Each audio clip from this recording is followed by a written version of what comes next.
Welcome, welcome everyone to the 122nd edition of the Home Theater Hub. Yes, I know we're late again today. So we're trying. Look at Disco Paul. Oh, Wow. oh no! Oh Was no! was I'm, that AI from the iPhone or was that an I actual? am I am up in my game. I hear you, Let's Uh-oh. bro. let's just say that. Uh That was as I colorful tried to as get his a hold of choice of Rich beer. this week to test, but he failed me. But no, I just messaged him randomly, and anyway. So hold on. We need just to in the do spirit, Ah. uh, non-alcoholic. Lovely. but The you bubble did- cherry So flavored. So you're drinking flavored water now? this is 0 calories, and it is like it. When I first drank a bubbly, I was like, "Oh, this is disgusting." But whenever I got back from one of my 5-mile walks, I was really thirsty because I didn't bring any water, and I had one, and I was like, "Oh man, this is delicious." Well, yeah, after walking 5 miles, anything tastes good. So can anyway, you play your lights again? yeah, I can. We should have coordinated this, right? Nice, nice. I was gonna ask. Only keep letting my stuff with next button. Yeah, there you go. You got all the AI tricks going on here. I got tons of them, man. I was looking for the beep, beep, beep, beep, but they don't have that on Oh, here. yeah. There you go. Yeah, I got it. I got you. See, so you are upgrading your game today. I was gonna ask. I was gonna ask if you had your theater done. But that would be an explosion, right? I think I got that one. Too. More like crickets. Yeah, Oh, that's crickets. Oh, yeah. I do need that one. Yeah. I do need that one. You need some applause. Well, listen, Daniel's sitting here looking at us like we're a bunch of idiots. So let me introduce Daniel. Crazy. What's going on, Daniel? Thank you for joining us on the Home Theater Hub podcast. I appreciate you joining. Oh, we all appreciate you joining today. Yeah, Don, appreciate you having me. Thank you so much.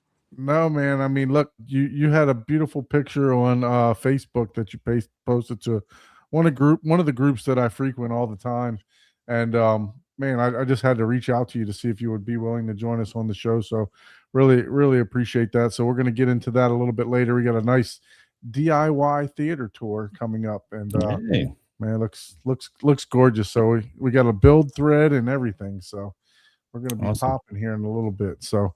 You guys, that was my teaser, so stay tuned. So, Ike, not like you to storm in at the past 2 minutes, past time. So obviously it's been a busy week for you. So, how's it been going? Been busy, been doing work, training, and had to go into the office for like the first time in like probably 4 or 5 years. For the last couple of days, and man, I don't know how people do it, man. Wake up in the morning at 6 o'clock, go to work, come back at 7. I just got in like 30 minutes ago, less than 30 minutes ago. So welcome to the working class. I don't know how you guys do it, man. No, I don't want to go back. From my bedroom upstairs is so challenging, man. I don't know how you guys do it, man. Sit in the car for 1 hour and drive, but prop to everyone who does that, man. I spent the whole week in the field this week, so it was like go to this place in West Palm Beach, which is an hour and something north. Go to this place, an hour and something south every day. Yeah, it's been crazy for me too. So, but I did get to watch some movies too, and I'm excited to talk about some movies today. So, Paul, how about yourself? How was your week, sir? It was, typical. I went from, low key to now I got like 4 or 5 pretty decent things I got to do for work. And on a personal note, I pressure washed my front porch and learned that both my Wi-Fi access point and my security camera are only IP4, not IP6. Oh. So those both got fried. I thought he was So- gonna say they're not waterproof. Well, they weren't. They're IP4, so that is only basically humidity. Yeah. And anyways, and I wasn't even spraying on them. I mean, I knew enough. I was like, even if it's waterproof, I'm not gonna pressure wash the thing. Right. But just getting close to it, it Mm. apparently got enough water in there to fry both of those. So I'm like, God dang it. So that gave me an excuse to upgrade. So now I got a G6 PTZ Unify camera that I got to Nice. install. Mm. So Okay. and that's a pretty nice.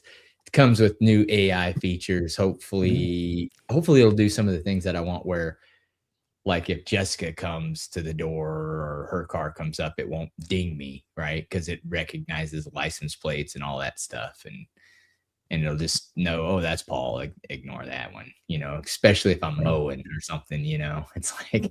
It's like okay, because that's without the AI, it would message me every time I'd go back and forth. It would be like, hey, someone's on your front lawn. It's like, yeah, Yeah, that's no, me. I had to set up some geo fencing and stuff for car tracking, and now I'm getting like, your driver was driving 75 in a 74. I'm like, okay, thanks. Yeah. Yeah. Yeah.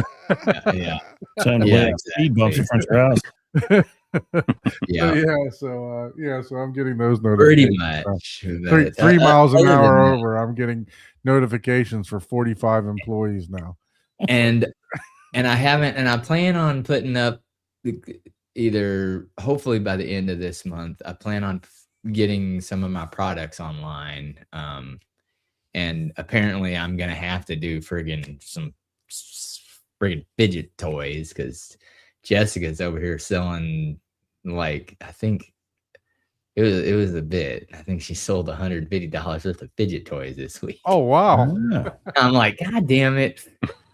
Gotta Fidget get those toys. printers pumping, man. Gotta Yeah, get those- I know. those I'm printers like, pumping. Jesus Christ, that's not what I want to. Gotta put the speaker on the back seat now. Like, I know, that's right? not why we bought it, but hey, Got- I was like, got wait a real- minute. These are making money. No. No, some of them are pretty cool things. But So Abe was people nice like- enough to share this with us. So it's Abe a little is flower now pot. back from the Oh, lovely Bahamas. yes. Look at that, man. oh, nice. That Yeah. must have been hard to go look at a theater in the Bahamas, Abe. I know that somebody had to twist your arm to go. Yeah, do it was- this, you know. It was tough. I worked through it, but I bared down, got it done. Yeah, that that's was the probably view tough. from my condo, which is right next to the job site. So not only did I see that every morning, but then I had to just walk out of my condo, walk into the building next door, and that's where the theater was. Wow. So Well, I that got was- lucky. So That was good planning, I guess. right? yeah, I got the builder hooked me up. Actually, I did not know I was going to get a place that good. So the builder took really good care, which is good. It's good to keep the builder happy, and so got a good rapport with him. And so I said, man, can you find a place? Oh, I'll take care of you. Like, okay. So better than I can expect it. So, So did you guys hear the news this week? oh no. The good Nobody- news or the bad news? Well, I mean, I don't know if it's good news or if it's bad news. You can take it how you want to take it. But look, I mean, where's my share button? There it is. So Disney Yeah. lays off 1,000 people. And it was more of the home entertainment people, right? Mm.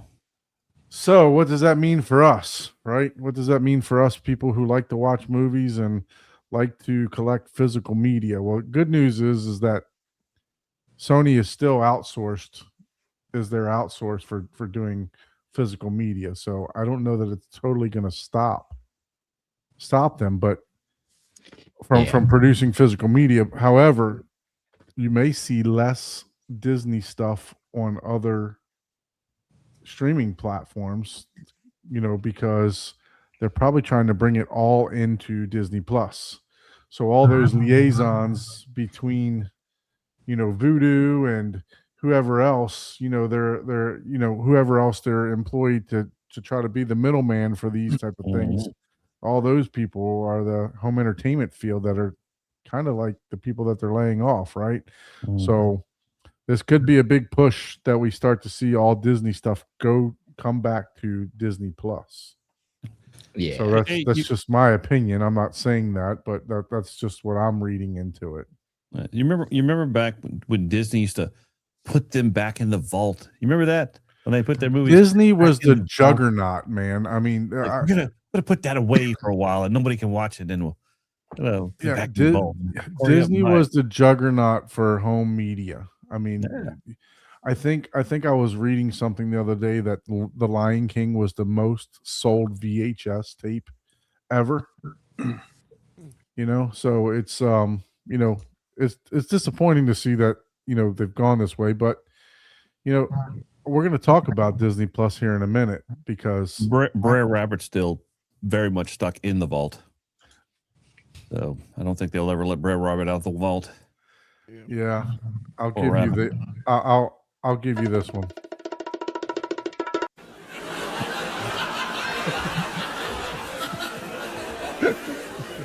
Talking about the Song of the South, one of Disney's All right. Let the Black law Sheep abide. movies. I'll give you some cheap sounds for that cheap joke. No, yeah, so seriously, what do you guys think about Disney shutting down, their home entertainment? Yeah. The question is, when does their fiscal year end? If Yeah. it's around the corner, they're probably just gonna I put the books mean, together and hire back a bunch of people when the new fiscal year starts. Could be. They could be cooking the books for sure, Hire a bunch of interns at half the cost or nothing, and let them do the work. yeah. Yeah. You never Yeah, know. I got any mean, opinion on that, it's sir? a lot of people. I mean, you got to also take into account a lot of people now are starting. It's a new trend. Are going to places to pick up physical discs to watch them. Like that's a new thing. Like, Jessica's niece asked for a friggin' Blu-ray player for like her birthday. Yeah. No, for sure. Yeah, no, I mean, look, she's my niece, new she asked generation. for an MP3 player for Christmas, Mhm. Yeah, my daughter asked for a CD player. Mhm. I got all. So I got People her are like, CD man, one. I'm tired. Everybody's tired of chasing the content. They're like, and not owning it. It's like, no, they're catching on. Mhm. So how about you, Daniel? You have any opinion on that, sir? Do you know? Did you hear Well, about I will say full disclosure. I am 100% a physical media enthusiast. I have streaming and everything too, but I collect movies. I have more than any man should have at one time. But I saw that news, and part of me is kind of like, it doesn't really surprise me. I feel like Disney is, for the juggernaut that they've been for so long, and how many titles that they still have, even, not Disney, like what else they have Fox, and they have Touchstar, play, things like that. Mhm. So many movies that we may never see released on Mhm. physical. And now this just may be another nail in the coffin. I don't know how long those employees have worked there. They may know a lot of things, and then all those guys leave, and if anybody else ever does come back, they may not know which movies that people have available, that they want, or to even put back in physical media. So Yeah. I don't know, man. It just feels like every day physical media is just fighting for its life, and I hate that. Yeah, look, I I'm mean, ready look, for at the least we got director's cut of Flubber in 4K. Symphonic, he says we're out here fighting for studios. At least we got Criterion, we got Arrow, we got studios like those that are reproducing. What's the one that's reproducing the 3D movies? Gosh, it's just Turbine. Turbine. Yeah, Turbine. Yep. Yeah. So but Studio yeah, no, Ghibli. We got a bunch there's a of ton of there's a ton of private, people out there doing it. And like I said, Sony still is, doing the outsourcing for Disney, which is good because you usually don't get a bad Sony disc, right? I mean, Sony discs are usually really, really good when it comes to Atmos and everything else. So hopefully what it is they'll continue to push physical media to Sony and not just shut the whole thing down to where everything goes to Disney Plus. But we're going to talk about Disney Plus in a little bit after we go through what we watched, because I'm going to go last because it's going to be a great segue. Uh-oh. See, I did this on purpose, right? I told you guys I don't like to plan anything, but I did. I thought about this. It's going to be a segue, not the kind that you ride and stand on, but a segue. Or a Kara Sedgwick. That's a totally different thing. So, Abe, did you have on your airplane ride? Did you watch any movies coming back from Bahamas? Did you have to sit next to anybody while watching them on the plane? Oh yeah, I was watching the person next to me movie, and I can't think of the movie she was. Oh, she was watching the Neil Diamond movie. Yeah, so I was watching it in silent, as I, so I don't know what. So I got to watch it because it looks kind of interesting. With what's the guy who did who played the Neil Diamond character, who also played in I think it's Jeremy Allen or something, maybe. No, he did he was in Shameless, right? Or if I got the wrong movie. I can't think of the guy. The guy with the claw. He was the guy with the claws in the thing. But I apologize. I'm thinking about the wrong movie. You're talking about Hugh Jackman. Yes, thank you. Yeah, I couldn't think of the name. Yeah, Hugh Jackman plays, I think, Neil Diamond in this movie, from what I can gather from the snippets I saw. So it looks interesting. So I have to add that to my list of movies I need to watch. Let me see. But mostly, I just stared out the window. Hugh Jackman. Here we go. Neil Diamond. You didn't like the glass, did you? You know what's kind of cool coming from that angle? You can see like the coastline of Florida appear from there, which is kind of neat to see. You see pretty much from Miami almost all the way up. Sung Blue is the title. Sung Blue? Yeah. Not Seltzer Blue. That's a shampoo, right? Yeah, correct. But, yeah. So anyway, it looked interesting. So anything else that you guys that you were able to watch at the house, or just been too busy? Yeah, no. Once I got home, I've been playing catch up. So yeah, and then I had the luxurious the enjoyment of doing taxes yesterday till midnight. I mean, literally, I hit send at 12:05. You sound like me. I sent my accountant at 5:05 after his quitting time. He's like, I need your W-2s. I need your W-2s. I need your W all day long. And I was just so busy, I couldn't send them to him for my extension. So, well, what I remembered was 10 p.m. So I was doing taxes from 10 p.m. to 12:05. I was busting through it. You were turbo taxing it, man. I was absolutely turbo taxing it. And but I got it done. So I got to submit it right at about 12:05. So I'm sure they'll probably give me a penalty. You were 5 minutes late. No, they won't do that. So, but got it done. So that was the question is, did you owe, or are you getting money back? Oh my God, did I owe? Yeah, that wasn't pretty. Do all that work and I got to pay them. Yeah, that's crazy. Yeah, it's pretty painful. That's all I can say. So C-Big says, do you think K-State will lose Disney movies? So the way K-State works is, to my understanding, is that if you've already paid for it, you keep it. So they may take them down off of their catalog, for you to be able to purchase in the future. Yeah, but the question, yeah. But the question is, and I don't think, because they always go to if you download it, you get to keep it forever. But if they take it off of their catalog, that means that space is now, you can't free it up.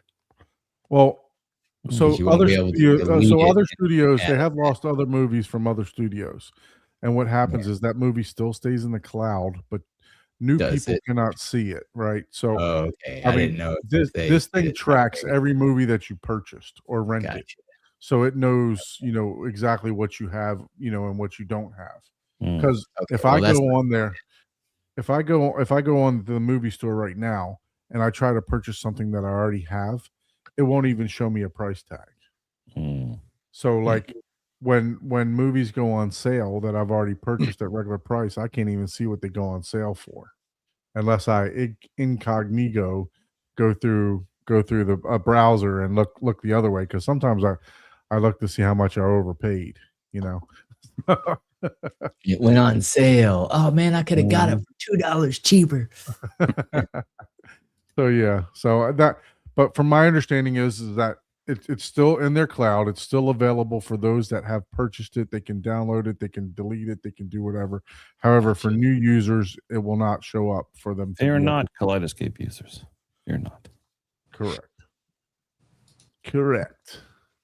So yeah, so that's what I think for that. What's going on, Bill? How are you, sir?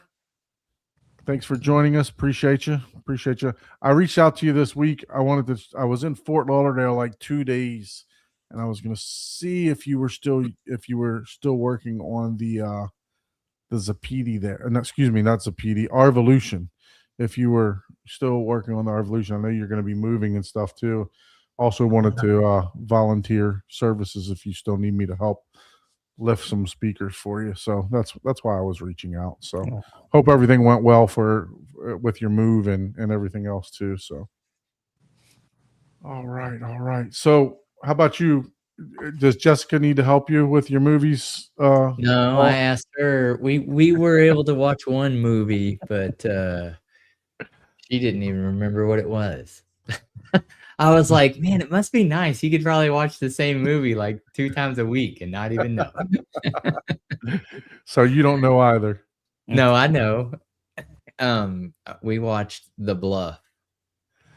DJ, you need to stick around. Stick around because I got something for you. Stick around. Oh, boy. Bluff, huh? Yeah, the one about the pirate, the lady pirate. Oh, The lady Yeah, pirate. it's should I pretty good. Google this? What's gonna pop up when I Google this? I don't you know hit what her booty? your search history tracks, but The lady mine pirate will and her booty? show a movie. Oh, Can I get a The cheesy lady play for pirate. that one? Unless I Captain say Bree? the wrong. Captain Bree? Is that it now? Yeah. Yeah. There you The go. lady pirate of Captain Bree? Yeah. That's what it was? It's The Bluff. Yeah. The bluff. And the search for her Bluff. booty. Sounds That's right. it. That's all we watched. It was pretty good. I mean, it was interesting. It was a good action movie, and it, Oh, okay. The it was a good Bluff. action movie for sure. What was that movie we were supposed to have a homework assignment on that I don't think none of us did? That's next week. It's gonna be for next week. What It's was I can tell you. Give me 1 second. I- Because I knew we were gonna have a theater Psycho Killer. Psycho Killer. Okay, yeah. I got to remember that. I'm glad it wasn't this week because I wouldn't have made it. Yeah, I knew we were gonna Yeah. have a guest. So, I don't even know where I can't even find it. Or You but I said haven't you found it, looked. right, Don, on let's see. Netflix or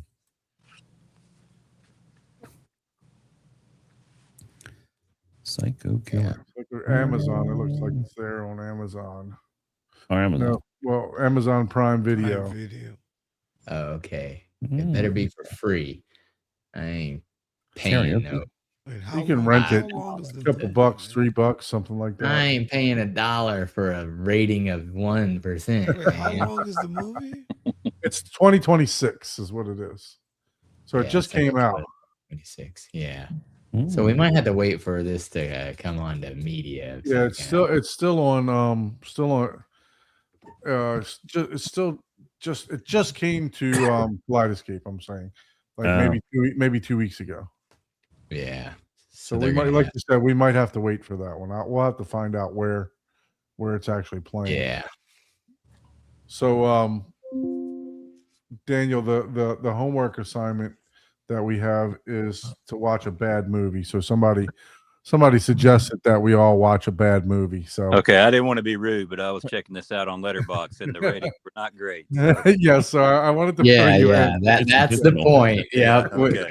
I'm down. It with all that. started from someone mentioning a movie, and I looked at like the first 10 seconds of the trailer, and I was like, "All right, I'll watch it." And I was like, "That's the worst movie I've seen in a long time." Man. So everybody else was like, "There's no way it's that bad." And Yeah, so because the we homework, looked at the cast. It was like who was it? It Well, I think I was saw Malcolm McDowell or somebody there. I mean, Yeah, I yeah. saw that. An amazing cast. an oh amazing yeah, cast. dude. If that cast made a movie like right Now? now, it would be 7 or Yeah. 8, like out of 10, not 2. Yeah.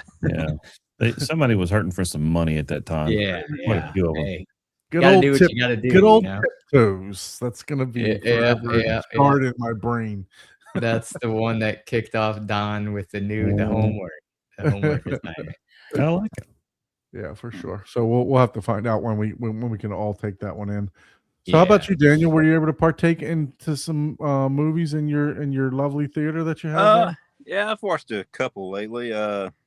Marty Supreme, watched that probably 2 weeks ago or What so. did you think? What did you think about that? I purchased that, but I never watched it. I enjoyed it overall. I tend to have liked the Safdie brothers movies. I think they've kind of started doing their individual thing. I think one of them did this movie, another one did The Smashing Machine with the Rock. With the Rock. But I enjoyed the movie overall. It sounded good here in my theater. I'll give them that.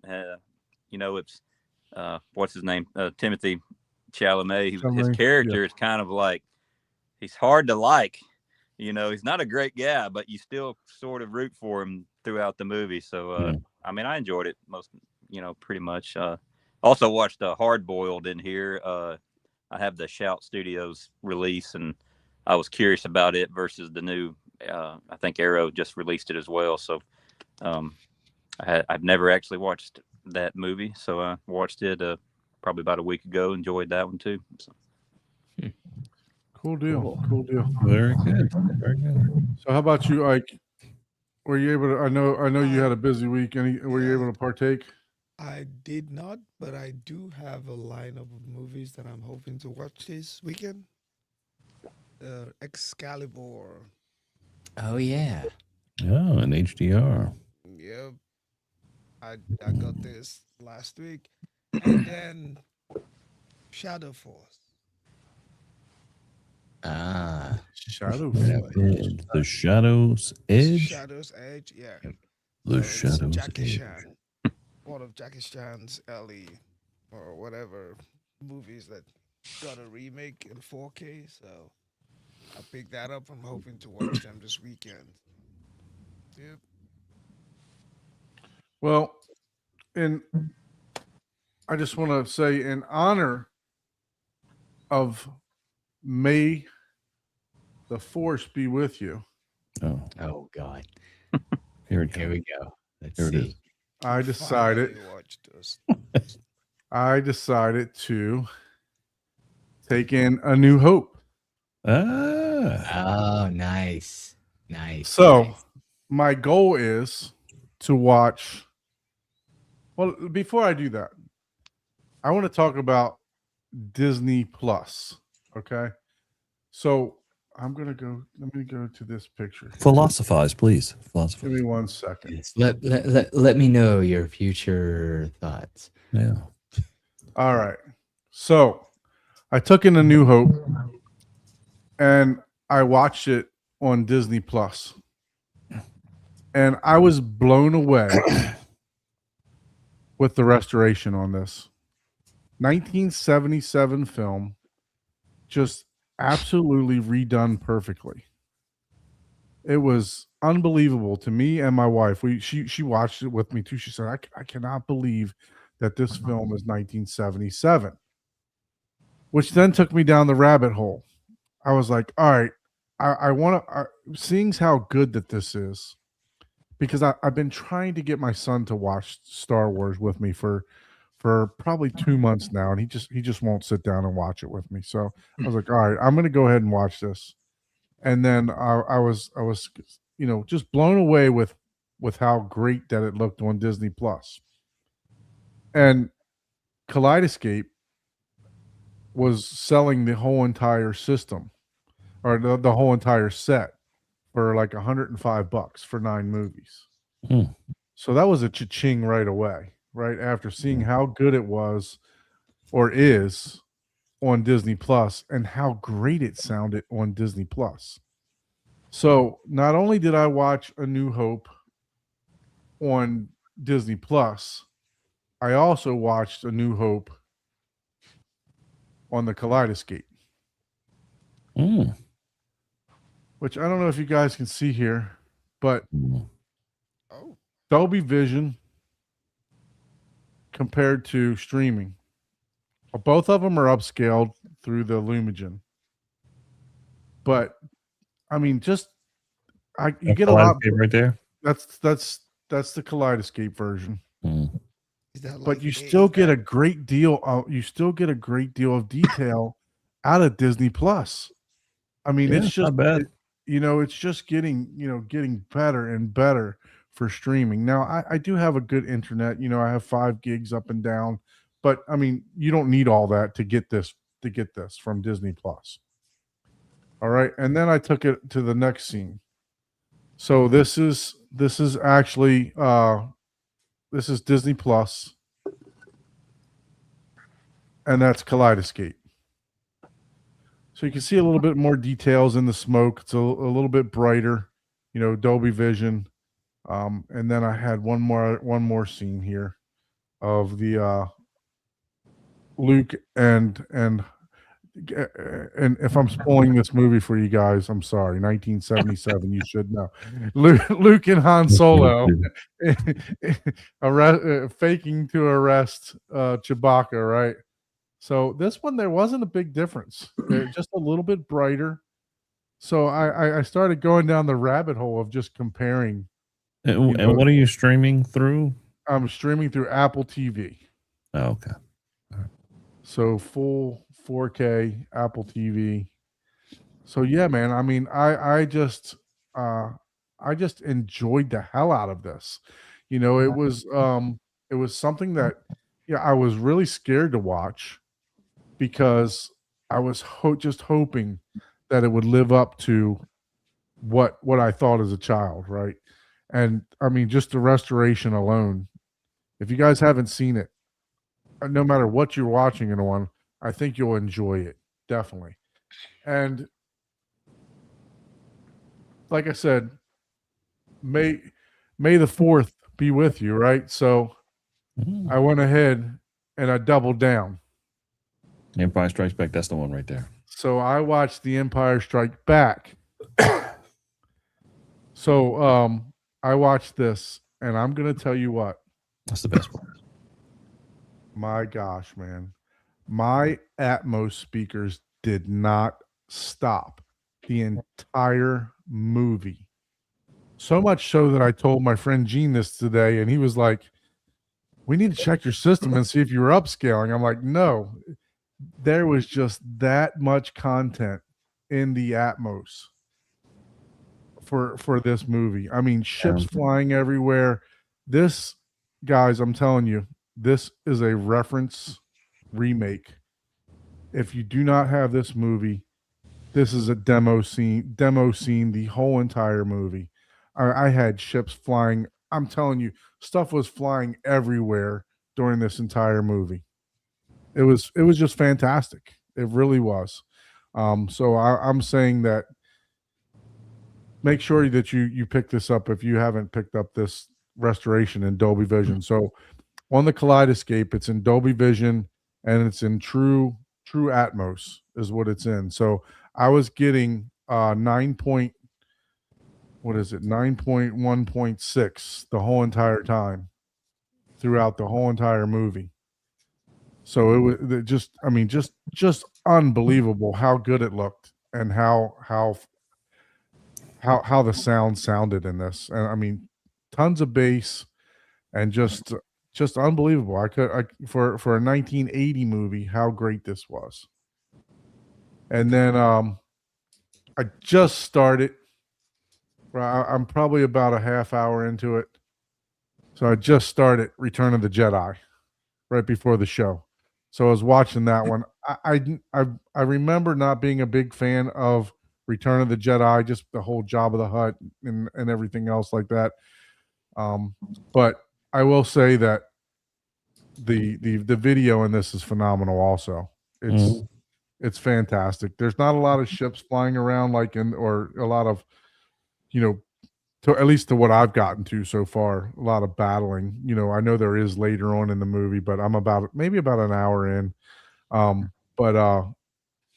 I'm hoping that the sound gets a little bit better than what it is. But I mean, just visually, these movies, the restoration that they did on these movies is just phenomenal. So have you guys had a chance to partake in any of the new remakes of these 4Ks? I watched them all whenever they first came out. Yeah, not the recent crop. No, I need to go back and check those out. What is the recent crop? Because they've had these out in 4K restoration for a while. So DJ says the image is pretty close. Yeah, which I saw. Yeah, Kaleidoscape, but the difference is in audio for sure. Yeah, absolutely. From Kaleidoscape, you don't have not so compressed. Early Scenes in Hope are great comparison between Kaleidoscape and Disney Plus. Gradation, snow can be yeah, for sure. Yeah, no, it's man, I'm enjoying it so much that I'm like watching. There's a lot of stuff that I didn't remember when I was a kid, because it's been so long since I've seen these movies, and I was never a huge Star Wars fan. I did like seeing all the stuff at Disney, because we don't live too far from Disney, so I mean just to see some of the town and stuff like that when I walk through Disney and see all this stuff in the background now is of the movies. It's just great, man. I mean, I'm having a fantastic time with them. How about you, Daniel? Are you a Star Wars fan? Oh yeah, man. Yeah, I love Star Wars. I've seen them many times. I have, probably a pretty. My opinions are probably in line with a lot of people, but Star Wars people can hate on it really quickly, right? So I mean, I love it. I love it. I love a lot of things about it, and I kind of don't like a lot of kind of how it's been for several years, but still love it. Yeah. I don't know if I'm gonna dive into the whole, what is it, like the Mandalorian and Right. all that stuff like that. I don't know if I'm gonna venture down those, but who knows? I may it may bring me in more. My brother's a huge Star Wars fan. I've always enjoyed the movies but my biggest fear was, like I said, was that are they going to stand up? Because when you remember a movie when you were younger, and it's like you watch it again, you're like, man, that was pretty bad. So for sure, I'm like, I'm so glad that I was able to enjoy these movies. Ike, have you watched these lately? Yeah, I did once when they first came out. I watched just about all of them. You watched all of them? Yeah. Yeah, I'm excited about it. Maybe it's highly recommended that you check these out, man, because if you haven't checked out the Dolby Vision version, or do you have the Strato S or the which version Kaleidoscape do you have, Abe? I have the V. You have the V. Mhm. Yeah, so you'll be able to see the Dolby Vision. Yeah. I mean, looks really good, man. Just phenomenal. So my goal is to watch all of them by May the 4th. So I'm gonna try to watch all of them, all 9 of them before May the 4th. Hey, I'd be interested in your thoughts on the audio of the pod racing scene in episode 1. I always, maybe it's just nostalgia, but all those cool pod racer sounds or whatever always gets to me when I watch it in the theater. So yeah, for sure. No, I was talking to one of my friends, and he was already telling me scenes to demo, So what scene? Let me see what scene he was talking about. I think it was in Phantom Menace that he was talking about. Let's see. I always loved the original 5, 6, and 7, the original ones that came out in 70s, 80s. Yeah, he says put on the race after, not so much, but I do have a soft spot for Rogue One. I thought that was done really well.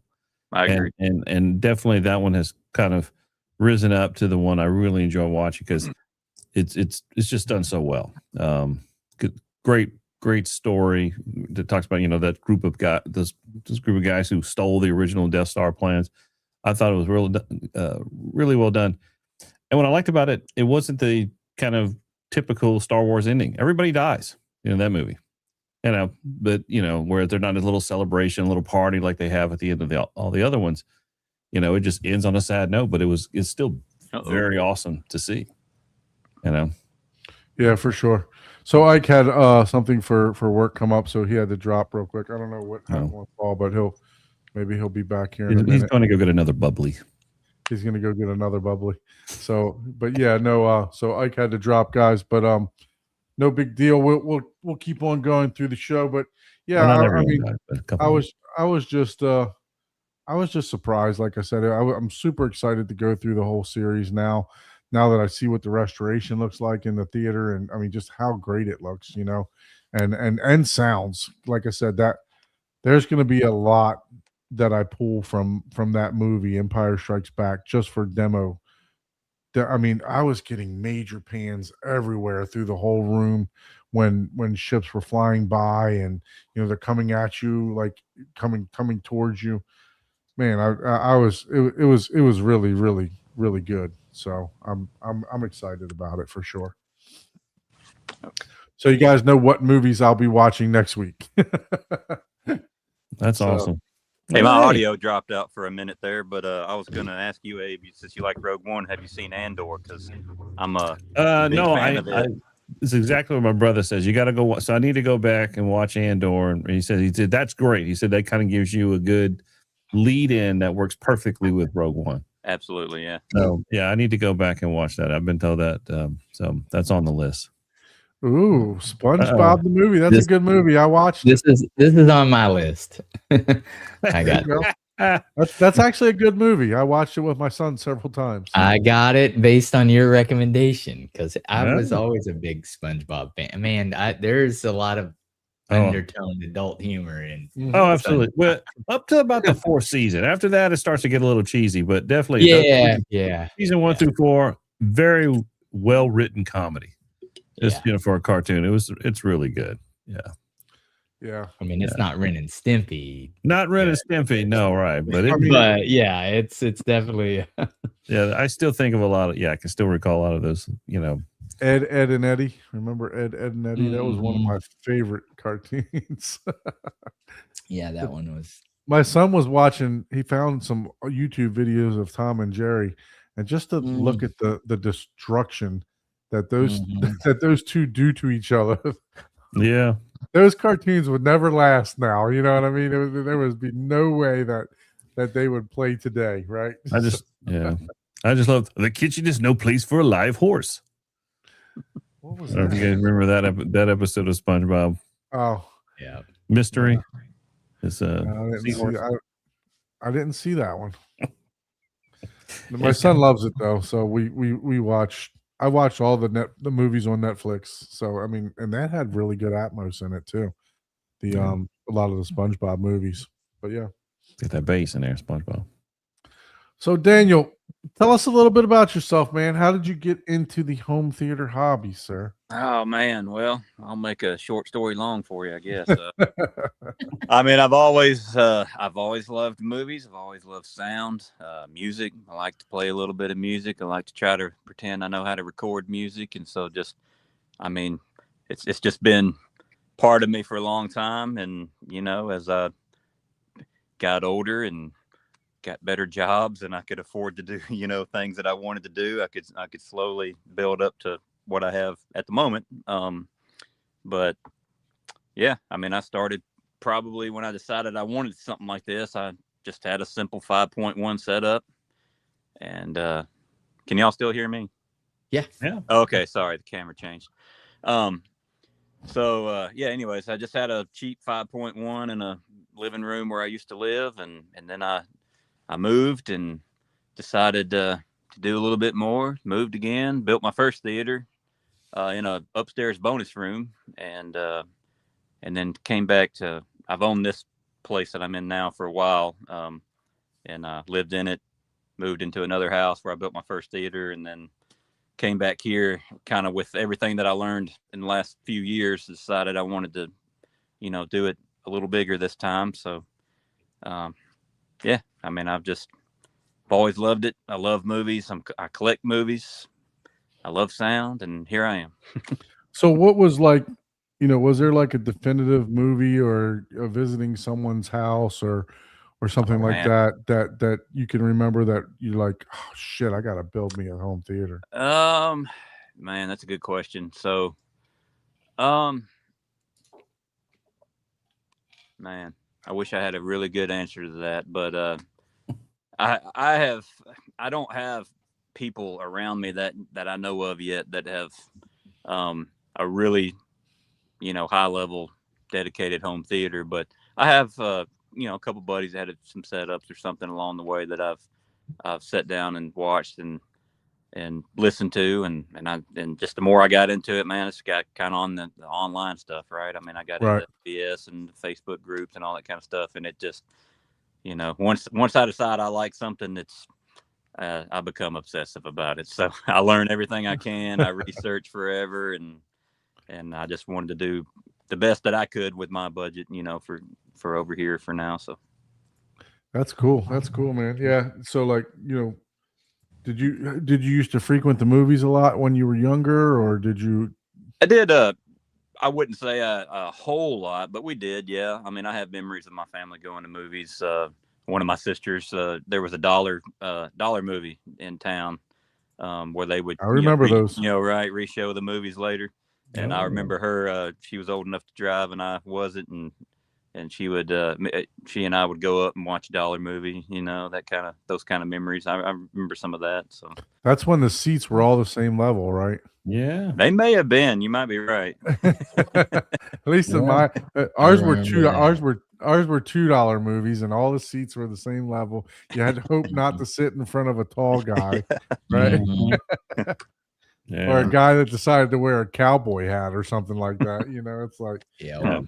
We had a wonderful, old school. It was they were all the same level, called the Broadmoor Theater in Baton Rouge, Louisiana, where I'm from, and it was right next to a Ponchos Mexican buffet. I don't know if you guys remember Ponchos, but this was like the place back in the early 70s and 80s to go eat. So we'd see a movie and then we'd go to Ponchos. It's a place where you raise the flag and they bring you sopapillas and stuff. I don't know if anybody's out there Ponchos fan, but it's got a cult following for people who remember it. But that was our thing, to go watch a $2 movie, then go to pig out at Ponchos. go pick out Poncho. So like when AMC first came out, like in the Baltimore area, we used to go. It was in the mall, right? So a lot of these movie theaters were in the mall, and they had like food courts and stuff, and they used to just let us bring food in and whole pizzas and everything else like Yeah. that. So that was the I was at the movies every weekend, man. I mean, just you'd hang out at the mall. You didn't even know what was playing. You just go there with your date or whoever, your friends, and you're like, okay, that's going to be playing in like an hour. You want to wait an hour? Or you want to see this one over here, right? So Mhm. it's so you just hang out but the thing that was cool was you bring in all your food and everything else. Yeah, they would sell candy, but they never sold like food like they do now, like chicken tenders and burgers and all that stuff. So they didn't care if you brought that type of stuff in, but Yeah. they were, I mean, shit, they were making a killing on the drinks alone, just Mhm. just 5-cent Coca-Cola that they were spending and charging you back then $5, so it was but yeah, it's it was definitely the place to hang out, so I understand, you talked about going to the dollar movies, because some of the movies I'd be like, nah, we'll wait for the $2 movies to to go see that one for sure. I tell you, that was fun. I remember that we did this. I did the same thing. I think a lot of us back who grew up in the 80s and early 90s. That was the thing, man. That was where we saw the majority of all our movies, was that dollar movie, back to back, sometimes all day long, just seeing movies there. So when you first started off, what you said you had a small system, like a 5.1. Oh or yeah, something. yeah. What do you remember some of the equipment that you started off with? Man, I'll be struggling to remember now. I mean, I had like probably a 40 something or 51-inch Samsung plasma TV, and then I had kind of an all-in-one. I can't remember the brand. I'm totally blanking on the brand, but it was Q something was the speakers. Kef Q series. It wasn't. No, not Kef. I could not afford that. It was this was probably like everything in the box for $500 or something. Maybe. I can't think of the name now, but I actually thought it sounded pretty good for the price, but that was a long time ago. And, You didn't get it out of a white van or anything in a parking lot. No. I think it was an Amazon purchase, but Okay. yeah, that was, I knew I wanted something, but I wasn't near the level of interest that I am now. So That's cool. For sure. And then you said then you upgraded to a theater that you built in like a bonus room, right? I did, yeah. So this place that I'm in right now, I bought, I purchased this in 2017 or 18, lived in it for a few years, and then I kind of went into town. I where I'm at now is nothing. There's nothing here. It's a very small community or whatever. Built a home in a neighborhood in outside of Huntsville, Alabama, and there was a bonus room just right upstairs, and at that point I knew I wanted to try my hand at a theater of some sort there. So, kind of cobbled together one. Had pretty decent, the front stage was good, the screen, and had JTR speakers and subs. I was able to manage that at that point. Nice. And then the rest was kind of a Frankenstein of everything else. But enjoyed that room. I mean, I enjoyed it for what it was. It was had good times in there, and then decided I still kind of a country boy. I didn't like living in the neighborhood and all that kind of stuff. So I came back to this place. I had kept it while somebody was renting it while I was living elsewhere, and then they moved on. I came back and decided that this was the time, and else. And I don't know if it's a good time to talk about this, but so my home is not a normal home. So if people are trying to get tips from me on house builds and stuff for their theaters, mine's going to be different because I live in what looks like a commercial metal building. It is not typical. It's concrete slab. It's metal frame. I think maybe what you call a red iron construction. And this room that I'm in is at the end of a 100-foot long room. Wow. Yes. So I basically came back and built a wall behind me to enclose the theater space. And then we, built the theater in here. And I have plans to get the rest of the room back into shape, but it's just a slow process. For sure. So is this room, is it in a basement? Is it like It's not, it's ground floor. So where I live, basements are, to my knowledge, not very common. And if they are, they're walkout basements. So yeah, I know a lot of guys in other states are, all about the basement builds and stuff, but this is ground floor. It's a concrete slab. I mean, there is drywall behind my panels and all that stuff, but it's a drop ceiling, and above the drop ceiling, it goes up. Like I said, it's the way the building is constructed. It's just kind of iron beams and that go around. So had a lot of challenges. We can talk about that later about as far as like mounting any kind of weight in the ceiling, because this is a drop ceiling grid with hardly nothing above it to anchor to. So we had to get creative on that part to get some things hung up there. But wow. Yeah, so we can take a look. We go ahead and take a look at I know you got a build thread that we go ahead and take a look at. Maybe some of the pictures will show some of that, but we'll get to that here in a second. But when you talk about a metal building, I mean, you said you said it was like a commercial type of building, or is it in a residential area?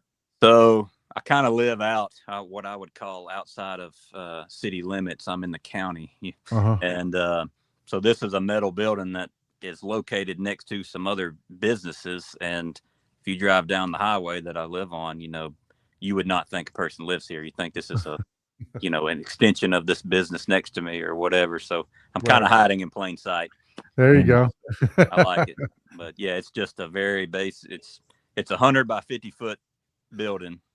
Magic says it's a barndominium. It's it's approaching the barn dominium, but barn dominium I think has a little bit of class to it, and this one's just kind of you know, You're it like, is this what it is is. whiskey tango, my man. Yeah. Yep. There we cool. go. I'm gonna bring up your build thread here, so people. Let me see. Go to this.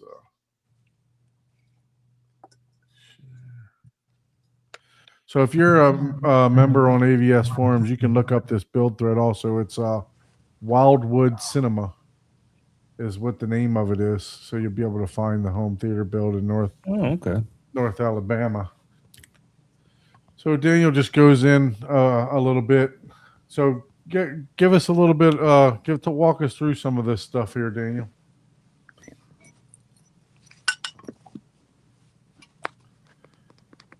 Can you still hear us? His sound must have dropped. Hey, I apologize. My No, you're audio good. dropped out again. I'm not sure how to fix it. You're good. You're good. So he's going to log out and log back in. Yeah, I had that issue too when I was in last week that it would I drop. think it's just the Apple products don't work very well with StreamYard, man. I mean, Could Yeah, be. you gotta join it in Chrome, I think. If you have Chrome. Yeah, it was because it was on an iPad too. yeah, he's Yeah. on an iPad, so I'm sure he's just going to try to join back in here. But so that so far, it does look Like a so he commercial. has very commercial. be very aware of his cable runs and stuff like that, because obviously it looks like above the drop ceiling, that's the return. Well, I Man, imagine it's a steel building, so there's probably that's all suspended, and all the all that ductwork is there suspended on cable or some type of roll channel. Can y'all hear me? Yeah, we could hear you. Okay, so I guess- I don't know. Seems like I don't know, every 30 minutes or something, my audio's dropping out. I had to jump out and jump back. Every time, because I remember, every time that we sometimes that I'll share my screen, or I'll share. It seems to happen with the iPhone, iPad people. So if it happens again, just log out, log back in. No big deal. Sure. All right, let's back up like 5 minutes. I didn't. Yeah. Repeat that. Yeah. So basically, you can see Daniel's build on.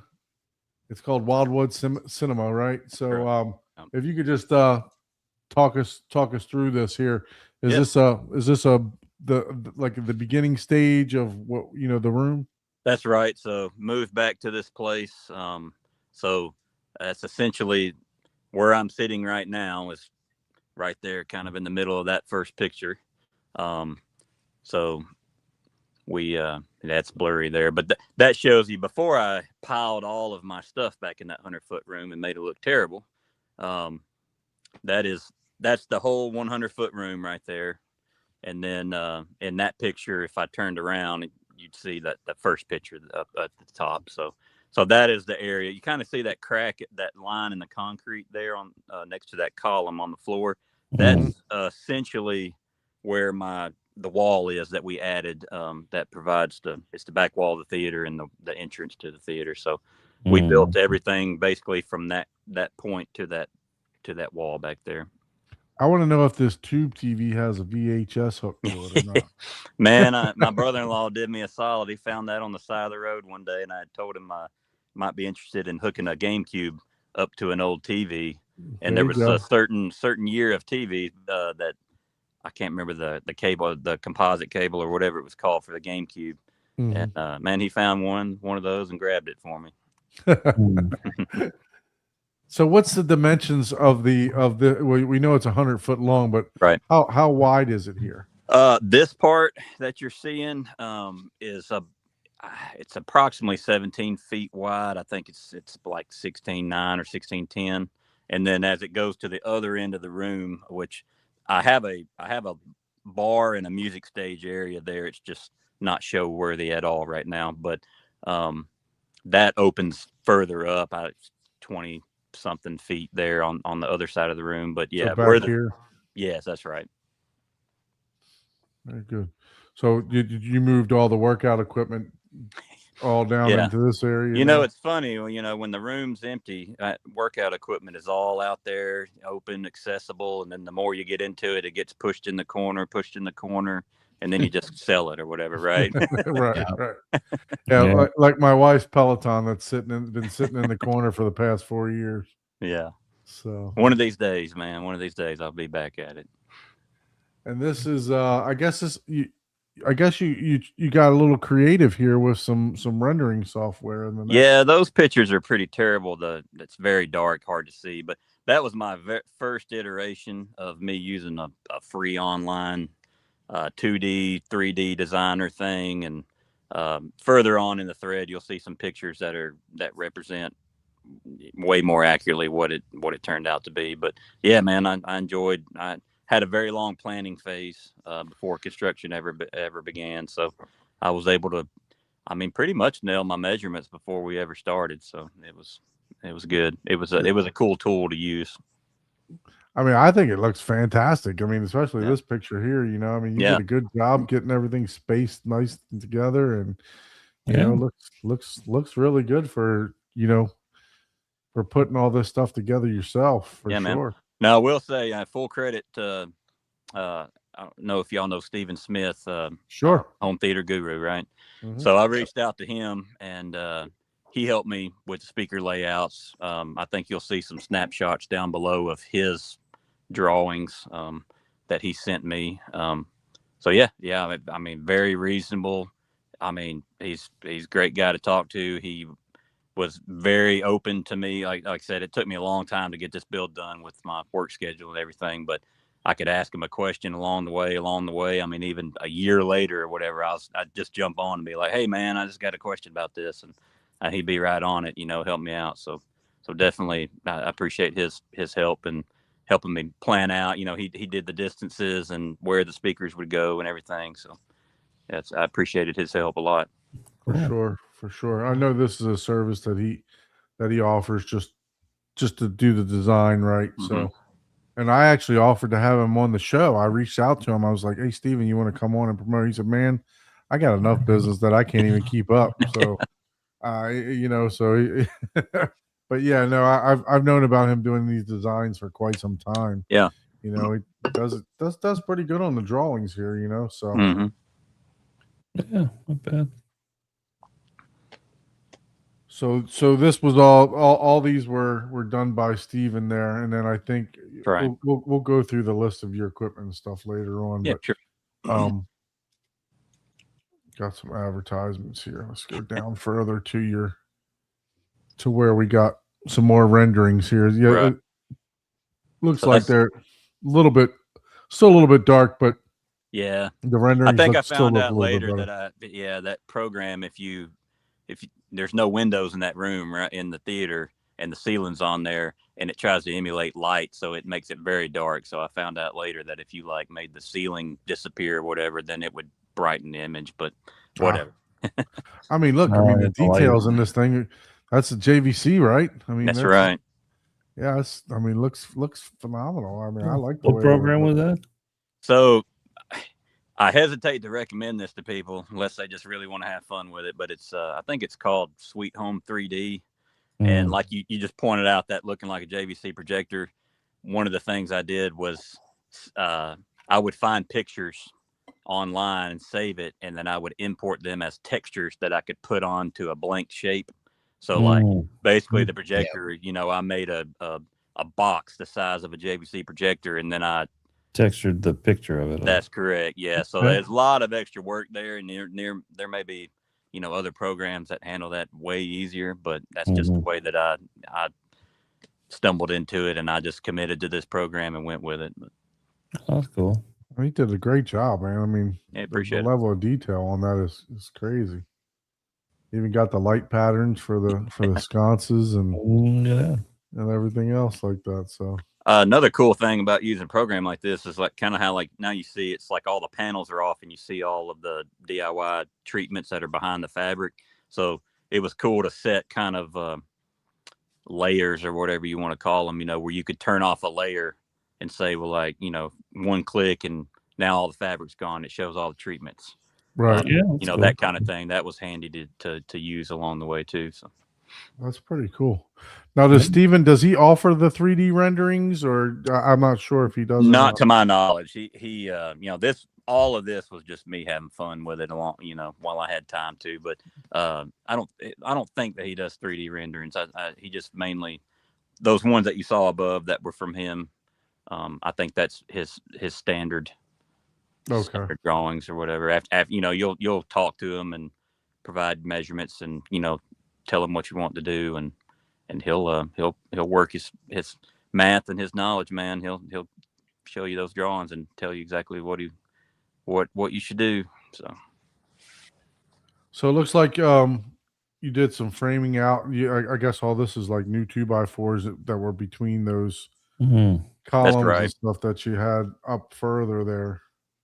Yeah, that was for the placement of the, you know, duck board and whatnot for the acoustic treatments. We actually, me and my buddy, we started out building those with you know 2x4 pines or whatever, ripping them down to size, and it didn't offer a very clean finish once you wrapped them in fabric. So we actually ended up redoing one whole wall with ripping plywood instead. The plywood gave us crisper lines when we wrapped them with fabric. So Okay.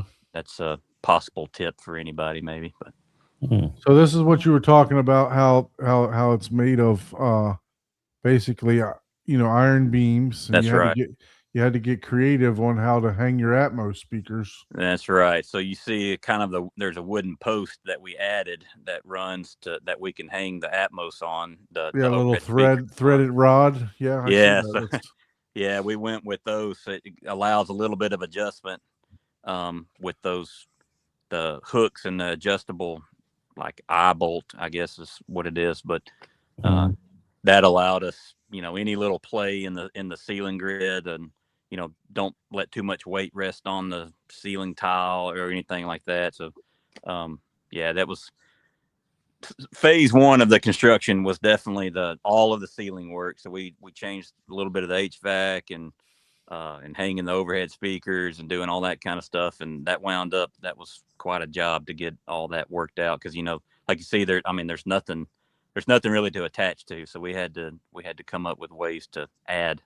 No, I Anchor understand, points. because like when I was building my projector box, yes, I had trusses up there, but they were running the wrong way. So Right. I was kind of like free falling, just like you are here, right? So Mm-hmm. I had to figure out how to attach them, you know, and then, you know, I built from the top down, kind of like you did. Yeah. For my whole projector box. So I understand this. I mean, this was definitely very creative. So my question is, I saw what subwoofers you have. In case somebody else didn't see, have you checked these threaded rods up here to see what's going on with them since you've been Well, pounding you those know, RS? What's the height to the metal beam, and then what's the finished height of your theater?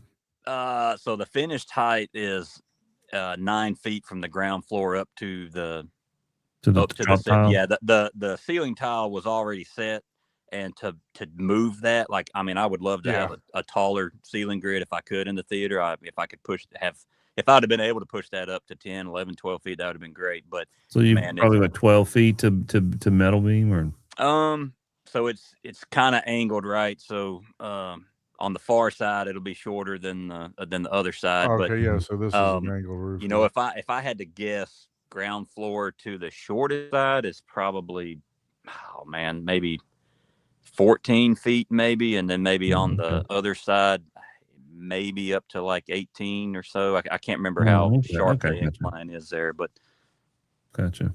All right. Yeah. So that's the Atmos, and I guess that's the custom panel that you made for the Atmos there. we did, yeah. So instead of using the old ceiling tile, which, you know, in this picture everything's still white ceiling tiles, which we replaced with black, but we just use kind of like a thinner, I don't remember if it's 1/2 inch or what, or 3/4, but kind of a finished plywood. We cut them into ceiling tile sizes, routed out the space for the speaker to go in, and then you can kind of see the bolts on either side of the speaker where it goes up through the wood, and then you see the eye bolts that you saw in the overhead. That's them secured. So that way, basically, it's hanging on the post above the ceiling. It's not putting its weight on the grid or anything. Right. Yeah, on this metal. That's And right. this stuff is super flimsy. If you Yes. haven't never worked with that before, you can't put hardly any weight on it at all. Yeah. And actually the when you drop the ceiling tiles in, that's when it actually gives it more structure, right? So It Yeah. does. You're right. Yeah. Everything Yeah. kind of friction wedges kind in. of like building a cabinet, right? And then you put that it'll wobble back and forth until you put that piece of cardboard backer on there and it actually holds, Crazy how that works. Yeah, for sure. So we kind of had like a little discussion about this before. So this is duckboard for those of you that don't know, and I know Steven's a big fan of using duckboard for the absorption portion. But I can tell you what, it's difficult to find this stuff unless and we spoke about this, that unless you know somebody that unless you know somebody that's an HVAC guy or whatever, that stuff's just not readily available at Home Depot. Because I've looked at Home Depot, I've looked at Lowe's. So how were you able to come across some of the stuff, Daniel? Yeah. So if I remember right, that brand is Certainteed. I think that's right. Yep. So that was what I was. I was trying to find that. I was looking online. It's hard to even find a place to order it online. Then if you do, it's crazy. Which Certainteed is not cheap to begin with, but I did. Luckily, I know a guy who is who owns HVAC business, and so I spoke with him, asked him, is there anything he could do, and he was able to line it up where I could go to a local HVAC supply shop, and he had talked to them ahead of time, and I went in there and basically, I paid for it myself, but used his basically invoiced to his business, but I paid for it type deal. Hope I'm not telling on myself here, but that barring, I don't know how you would find that. Maybe you look up on Marketplace and somebody's selling some or whatever. But yeah, if you're looking for that type of stuff, you're going to have to know a guy or something to get it. Yeah, that is certain. I've used that brand, the Certainteed Ultra Black. It's good. It's very. I've also used the John Manville product. It's pretty good. That's black. Bulk of what I use is the Owens Corning 703, which you can get readily available. But that's a good stove, especially if you want to get it in black. It is a little pricey with that Certainteed comparatively. And it may not have been necessary for me to use that specific one because like everything is covered with fabric. But I don't know. I just said once I had it in my head, I thought that's what I wanted. That's what I was going to get. And I did order too much. I'll say that. I bought essentially a pallet of it. Yeah, the best way is to buy it at the pallet. Yeah, so I wound up maybe just a little bit less than half. I wound up having extra. Is that Road trip. Yeah, I might have to go to Huntsville. Come on over here, man. I'll give you a deal. It's only probably what 13 hours or so to get over. Are you in South Certainteed plant South Florida? Oh yeah, yes, drive. Certainteed is in Peachtree City, Georgia, and so not too far away from me. So okay, but so yeah, I'm a Certainteed dealer. So that's so that. Abe, with that, what would you say? Would you prefer? Do you prefer the Owens Corning? That's easily. I like it. Yeah, that's the one I go to. Is the Owens Corning 703 or any of that stuff works just fine. Yeah, because I do like the John Manville product. The Owens Corning, it does have a more of a rigid like feel to it, right? It's got the hard edges and stuff like that. Well, yeah, then you can resonate. Well, what I like about the 703 is that the density is consistent. It's a very consistent density across the board, so it's predictable. There's been enough people who have done acoustical analysis on 703. What 1 and 2 inch and 4 inch, 6 inch version of that stuff do. There's enough data on it. So how would you compare that to the Certainteed? It looks like the Certainteed's easy to cut and put it in kind of like for my situation. I'm thinking about my situation where I'm going to have, various shapes and stuff like that. It looks You like would that. cut it and fit it inside your wood frame. Yeah. Which is the It- easiest way to use that stuff is just to cut it and make a frame, a wood edge frame, and then fill the inside of it. Take some adhesive, especially just glue it into your frame and okay. let it set, and then wrap it with fabric. And so that way you can put an edge detail on your wood frame or whatever, and then wrap it in fabric. Okay. Which is the simplest way to use it. Or if you want to go kind of crazy, you can dip it and resin the edges. But that it's messy, but you could. If you can make a trough, and you can just kind of dip each side in the resin, let it dry, and then you can cut and sand it and shape it just like wood. Of course, you're gonna have to have a blade dedicated to it, but because it will gum up.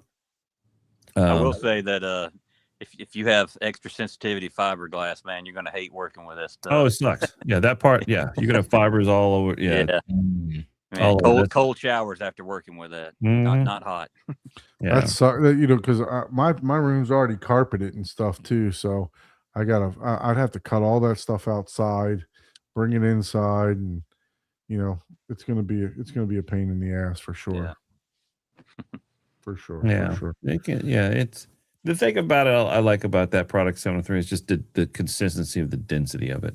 But like I saw in the chat, people, you could use something like Rockwool batting in panels. There's all kind of different creative ways you can. Yeah, there's a special knife to cut with that rock wool too, because that. Yeah. Yeah.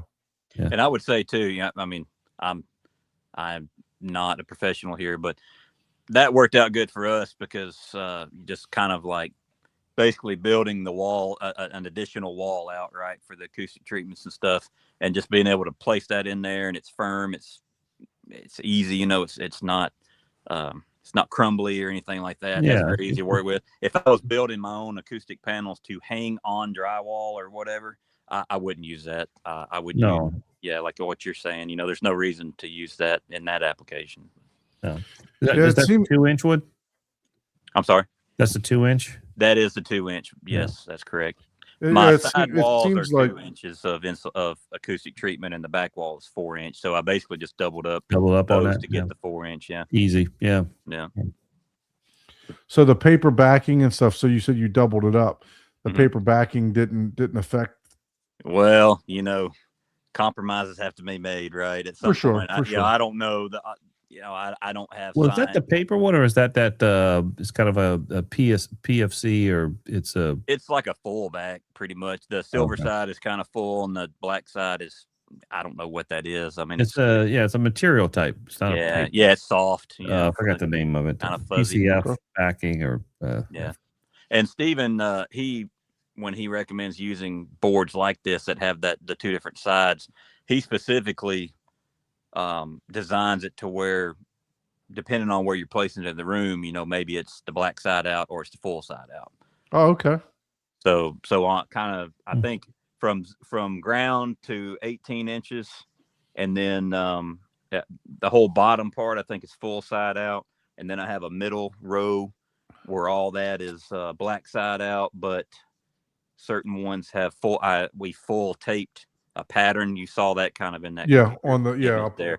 Yeah. For that's supposed to be some kind of make it a combo panel, and then everything above that middle panel is again full side out. That's the way that he had that designed. So Yeah, these stripes right here, you took There you go. like real duct tape, but real ducking tape. Yeah, that's a technique of just kind of creating a very kind of down and dirty kind of Diffusion panel. fractal diffuser. Yeah, so where you're hitting sounds hitting two different surface areas. It works. It's simple. It's not you don't have to get crazy, but it does help. We used to do that.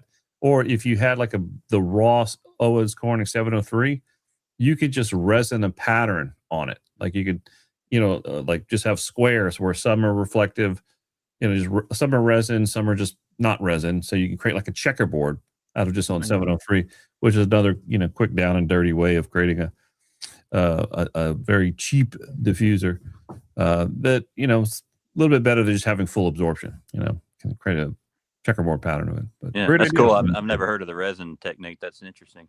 Yeah. Or you can cut it out and have it hit drywall right behind it too. Yeah. So did you paint the ceiling here, or did you just did you get all black tile for that? So I had to go to some other supply shop, and I think those are also Certainty brand. Maybe I think they're called Theater F, maybe ceiling tiles. So was able to get those, replace the white ceiling. You know what? I don't remember what those normal office ceiling tiles. That Right, type of right. material. This is fiberglass. I mean, it's like it's basically the duck board but thinner. Okay. And so we put all those in, and then my buddy, I definitely have to give him a shout out if y'all don't mind. My friend Andy that I work with, man, he knows a lot of construction stuff that I didn't have as much experience with. He's better with hand tools and everything. So I was able to recruit his help. So I kind of had the theater ideas and the knowledge, as much as a regular guy has, and then he helped me with building techniques that I didn't know about, building the wall and the riser and all that kind of stuff. He helped a lot. And I'll say the ceiling grid that was white or silver colored, that is actually black felt tape. And he did most of it. I think I was at work that day. That's tedious. Dude, he got up there on that scaffold and he went piece by piece, and yeah, you could see the silver parts on That's the right. edges here. Yeah. So yeah, big thanks to him. That was not a fun day for him, I don't think. Yeah, that was very tedious for sure. Yeah, no kidding. And this just looks like a AC vent that you guys painted. That's right. Like Just took the existing ones and took them down and spray painted them black and put them up. They don't look great, but once everything else was in here and everything's blacked out and everything, you can't. You don't even see them. No. Once it's black, right? That's right. Yeah. And then it looks like you got some diffusion panels. What is that? Vicoustics? It is. I had those. Some of the stuff I carried over from my first theater when I moved back, I had some of this stuff already. So those are Vicoustic. Is it DC3? I think is what it's called. Yep. So I had those, and I don't know if you can get them this way anymore, but I think they come for like 4 to a box now. So I got them off of a German music store site. Started with an H. I can't think of the name right now. Is it like a resin foam? Is that what it is? It's glorified styrofoam, Yeah. but they're not cheap, but I don't know. I wouldn't recommend just building your own 3D diffuser and just slapping blocks together. Right. Yeah. I mean, No. there's math to that. So these supposedly follow whatever rules. So Yeah, Vicoustic's one of the companies that actually test their panels and stuff like Right. that, right? So definitely can trust them for sure. mhm. Yeah, like you said, those I think when I priced those out, like a box of 4 of those was like $1,000. That was wow. a couple of years ago. So they're I will not say I like- got a deal on them, and I'm not, like I said, I don't know if you can order them the way that I did. I probably bought those probably about 5 years ago now. And even with having them shipped over, and I think I had to pay a little extra when they were delivered, but it still came out way cheaper than I thought. But that may not be possible to do that anymore. Yeah. So this front wall is typical Steven design with the angles. That's right. With the angles on the front here, which I like. I do like it the way that he does that. I thought about doing that in my room for also, to get the left and right speakers angled in, to the listening position. Sure. Yeah, for sure. Yeah, So, I trusted the process with that. I know, like you said, he's a big advocate for that. So even though my first theater was not an acoustic transparent screen, so I came over here and I knew I wanted to go that way. And so once we talked about the wall, I mean, obviously the two side the left and right are not behind the screen, but he was all about doing it that way. And I mean, I don't know. I don't have a whole lot to compare with, but I think sure. it sounds great. You know, You I get think a it's you great. get a good. Do you listen to music at all? I do. Yeah, I have it. I've got some like Blu-ray album like where that have, Concerts and stuff they're like not that. movies, right? There's no video. I've Right. ordered some of those where they've been like remixed in Atmos and stuff, and I look forward to listening to some of that in here. I just watched that A24 Stop Making Sense. I don't know if y'all heard of that, but it's I the heard of it. concert Yes. Yeah. movie of was it Talking Heads, I believe. Yep. Oh Yep. yeah, yeah, that was a good one. I lost my audio again, man. Sorry. No, we still hear you. I think he can't hear us. Is what happens. Oh, So I don't know why we didn't switch. Bear with me. You're all good. You're all good, man. Just jump out and jump back in if you need to. You can hear us. So yeah, no, this is look, I've been following Steven for a long time on his channel and YouTube and everything else that he's been doing. Okay. Can you hear me now? Yeah, we can hear you Oh now. man, I'm sorry. I apologize to everybody. I Nah, just it's all dealing good, with man. this every So- little bit. Look, we can't, we don't claim to be the most bestest podcast on YouTube. So it's we work with what we got, man. So No. it is what it is. But we appreciate you having the patience to keep coming No, back. no problem, man. I'll just keep doing it. Yeah, I have talking about the music stuff too. I have a we can talk about this a little bit later too. It's kind of a tip that I learned to get a lot of demos on a hard drive that is connected to my NVIDIA Shield Pro, and I run it through Kodi. And instead of having to, bring a disc out, and which Kaleidoscape helps, I'm sure, a lot with that. But Right. Mhm. instead of going and grabbing a disc, putting it in, trying to find a scene I want to show people, well, I've got all this stuff downloaded that are lossless quality. I can scroll through, play it instantly. And some of that is music demos too. So I've tried those out and really enjoyed them. Yeah, for sure. Yeah, I mean, some of the players now, like the Zune, the Zune, and the R Evolution, they have now to where you can run scripts and stuff just like the Kaleidoscape is, to where you can have your demo stuff set up in a certain fashion too. Nice. So. But yeah, no. So yeah, like I was. So do you get a good sound stage? From the angled speakers like that. I mean, I feel like I do. Like I said, this is my second attempt at a dedicated home theater, and to me, it's a large step up from what I had before. And man, I'm enjoying it. I mean, yeah, you can always chase better, right? But I mean, my experience, I'm having a lot of fun in here right now. So. Yeah. So you guys can see what I'm speaking of. I like I said, I've been following Steven for a long time on his channel, on his YouTube channel, on his on with builds and stuff that he posts on his Facebook and everything else like that. And I mean, all the designs that he does are really, really nice. And I'm like, I literally was considering doing the same thing here, but I did want to get the biggest screen that I could get, right? Sure. So when you do this, you either got to build some brackets off of the here to you can still do it, right? You just have to flatten some supports out. You can flatten them out 45-degree angles or whatever on the latter part. You know what I mean? So I totally agree with you on that, and I would add too that so I wish my screen was bigger. This is 135 inch. 2.35 to 1 aspect ratio.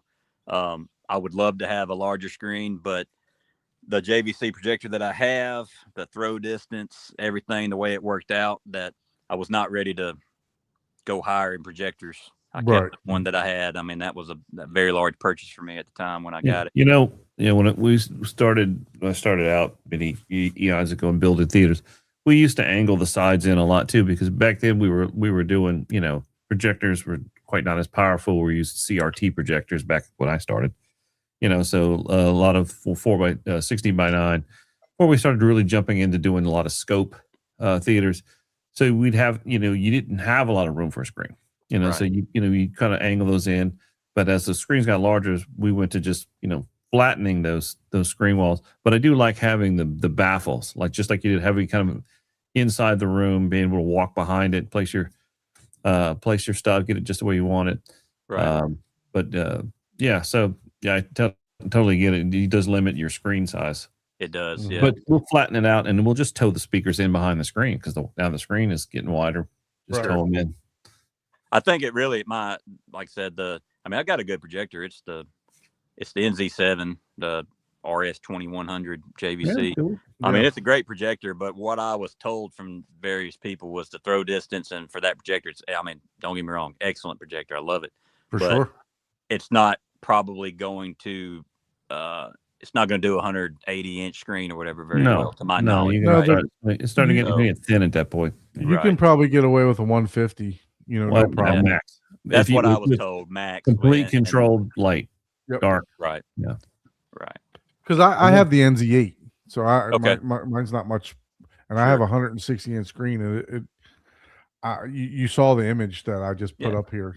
So it's Well, You know 130 is what your great throw for a distance is? JVC. so my throw NZ70 max. distance is 19 and a half. Okay. All right. So look, I mean, you can say the throw when you go to these websites and everything else. What I did was I got a table. I have a dining room. Like as soon as you walk into my house, and what I did was I literally measured from the front of the projector and shot it on a huge wall, right, like directly across. So when you walk into my doors, I got my dining room here off to the left, and I got a huge foyer that with like probably like a 10.5 foot tall wall by like 22 23 feet before I get into my kitchen and my living room. And what I did was I measured out the projector to 19 and a half feet to where I knew where my throw distance was going to be. And then I zoomed the picture all the way out to see what I can get. And I'm telling you, I got way farther way more than what, the websites were saying and everything else. I think I got out to like a 200-inch screen, Wow. Oh yeah. so it's not like what what JVC gives a lot of room on that throw distance. I think it's just, the larger screen, you're going to start dropping lumens and stuff, right? So yeah, for sure. It's just it's all what what it's all how bright do you want it? Right. Obviously, if you want Yeah. HDR and right. everything Well, else it's a like balance that. of the lumen output, the gain of the screen, the throw Mhm. distance. Mhm. That all calculates how many foot lamberts you're getting off of the screen. But sometimes just moving the projector closer, as long as you have the zoom range of it, you can gain back some of that light output by just putting it a little closer. Mhm. So it's all a balance. Yeah. That's right. For sure. All right, that looks like you got yourself a solid core door here. There you go. Yeah. Yeah. I got some further threads information later on about the door, and man, that thing, we built a monster, but it was very frustrating, but we got it. But yeah, that's I found that at a local basically a lumber mill that also has some products or whatever. So I think that it's not probably not the biggest door ever, but I think that is 100 pounds, I think. That's it over here on the left hand That's side, right. right? Yeah. Let's Yeah. say bigger than like a standard 1.75 inches. Is that like 2 inches or 2.25? I can't It's remember. bigger I than almost that. want to say that it is still only 1.75 inches, but I Is it could be 1.75? wrong on that. Yeah. Which we added 4 inches of acoustic treatment on the inside of the door, and then I have kind of a Wow. padding thing on the outside. Any type of door seal, like mortise into the bottom rail of the door? Yeah, I'm blanking on the website, but it's oh man. Anyways, they sell. Trademark hardware? Kinetics. No, I can't think of it right now, but it at the bottom, it's like automatic bottom. Yeah. door Yep. bottom, you know? Zero International? Like a No, I still Yeah. can't think of what. I'm sorry, I can't think. But It's all good. yeah. yeah, so that's Well, you on got the an bottom. automatic door bottom. When you close That's it, it has a little guillotine It comes thing that down. gets the threshold down. That's right. And then Yep. I haven't actually added the frame seal. Frank, the door stop. But I'll do that at some point. But I mean, frankly, right now, and you close the door, there is no light coming through it. So we custom built the door frame and everything. So we just added thicker. I can't think of the name either. The small strips of wood that go on the inside of the door. Furrings. Your doorstop? Yeah, I guess it's a doorstop, Your right? doorstop? Yeah. Yeah. Doorstop. You're right. Yeah. So we oversized those so that when the door's closed, Can you there's. have a little Pimco, like a little brush, like a bushing? Or, I have yeah. I have that rubber seal kit that I just haven't Yeah. installed yet. But Sometimes that's all you need. Yeah. right. You do it right. And man, So it I'll looks tell you like- one thing with that size door and the treatments, with 4 inches of treatments on the inside, it's really difficult to make it to where the door closes and it's still flush with the wall. Mm. And so I wound up having to get 6-inch hinges. So you unfold them, it's a foot, and I had to order those special. They're not cheap. Oh, man. Put those on there to be able to kind of wide throw and let it open in and then come out. And then with all that weight kind of leveraged out, I had to hide wheels. We put wheels on the bottom of the door, and they're hidden by the acoustic treatments that's on top that's in front of it. So the door actually has a wheel as it rolls out to help the weight. Okay. What's the height of your doors? 6'8" or 8? We had to chop off a little bit. So the riser, when you walk in, Okay. is now 15 inches off the floor. Okay. So subtract that from 9 foot. And so we had to, and then the projector is above it. So we had to chop a couple inches or so off of the door. Like I'm about 6'3" with shoes on, and I can walk in and not hit my head or anything, but it's a little bit shorter than standard height. Okay. It's been custom cut to fit. There. So when you're coming in the theater, it's a step up to get into it. It is. So right there at the very beginning of the project, we didn't go back and add the stuff on the outside of the theater until later. So that is us getting ready, building the riser, and I'm pretty sure that's only half of the riser at that point. That's probably 7.5 inches right there, and then we built it up to 15 inches. And then so when you're walking into the theater, there is a step up 7.5 inches, and then another step up another 7.5 inches to get you to the 15-inch height of the riser when you walk in. Gotcha. Yeah, we can see right here Mm. with the I guess you use this for conduit. That's right. Yeah, That's the what rack is located outside on top of the entry riser that we built. So we ran conduit up to there to be able to do a couple of pulls for.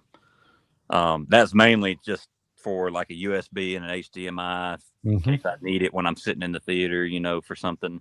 And if I needed to change those out at any point, we just ran PVC there. Yeah, see, this is what I pondered with too, because my thoughts were to do the same thing, kind of because I enter through the back of my theater also, and you want to utilize as much space as you can, and I pondered with this for so long. Well, okay, I'll just build a step up, but my problem is I'm coming from a dining room, so the step to another step is gonna outside the door was gonna look weird. Sure. You know what I mean? So, but yeah, I mean, it's good to see somebody else do this because I was thinking about, the same exact thing here. Mm-hmm. And you can see too, those black mats on the ground under the riser. I put those down, and those are actually horse stall mats that you can buy at like Tractor Supply if y'all have around. There you go. Yep. So that's what I used for those. I decoupled them for sure. Yeah. So the windows, right? This wall over here, you didn't do it. Is this just the original wall here? Yes, that is original. Yeah. Okay, so the framed in windows, the picture frame windows were already there like that. There was 2 windows in the theater space, so by the time, we wound up. That's where we kind of temporarily we were trying to figure out. We basically closed it up with a piece of drywall, and we knew this was going to be a long build, so we kind of let it go for a little while, and then took the drywall off to see if there was going to be moisture issues around the window. So we kind of had to play with that a little bit. I hope it's okay. I guess if I don't ever look at it, it's fine, right? Kind of Schrodinger cat or something there. But so is that the second layer on top of the platform at that point? In that picture, that looks like it. Yeah. Yeah. So Yeah, that's it's a 2 going by the other 6. way. Is that like So- a 2 by 6 or? Yeah, that's right. So the steps on either side, That's once the top was on there, that's Yeah. 7.5 inches, and then another step up, you get to You 15. can see it filled in right here Yeah. at the bottom, and then he Mhm. ran them the opposite way for the. Right. And that was, we kind of winged that a little bit, you know. I mean, there's You got the angled steps here. I like the little angled steps coming down too. That's nice. yeah, I sort of was trying to make that out to match the angles of the left and right speakers. So it's kind of give a little bit of geometry in the room. There you go. And what is this? What was this area right here? That's Was where that- we covered up one That's that Oh, you window, covered right? up that Yeah. window up here. Okay, That's right. Yeah, that window right there. Okay, very good. Yeah, that's the double layer there. And that second layer, did you couple it to the main layer, or did I'm trying to remember. you either go tight to that main layer, or did you decouple it as well? I honestly don't remember if we like coupled those together or not. Looks I like you think got some so. It looks like some green glue there. Yeah, green yeah. glue, So, Okay. um, All right, you put something there. That's good. It's a little Yeah, visible. it looks like you got green glue in all the joint where it's sitting on. I had bought several tubes of that, thinking I was going to use it in my first theater, and it never got used. And then so it's just Yeah. sitting around, and I finally I was like, well, I mean, use it for something. So we That we, don't basically- hurt. Yeah, that don't we hurt. put Don't it worry. on the riser. So we also did we put a bead of it all on the top before we put the That stuff never OSB. dries, man. It's like Never it's dries. like it's like rubber, man. Now, It's awesome. is your platform coupled to your walls, or did you leave a little bit of a gap between your platform build and your drywall? So I wanted to leave a gap because that's everything I read, right? Like, don't Yeah. couple it to the walls. And that was sort of a compromise. My buddy with his construction stuff, he was more comfortable doing it that way, attaching it to the walls. And one huge thing, I can say this too, you know, when you're starting a theater build, you kind of have to make the decision, and most people will probably not choose what I did just for family reasons, but, you know, do you want sound isolation?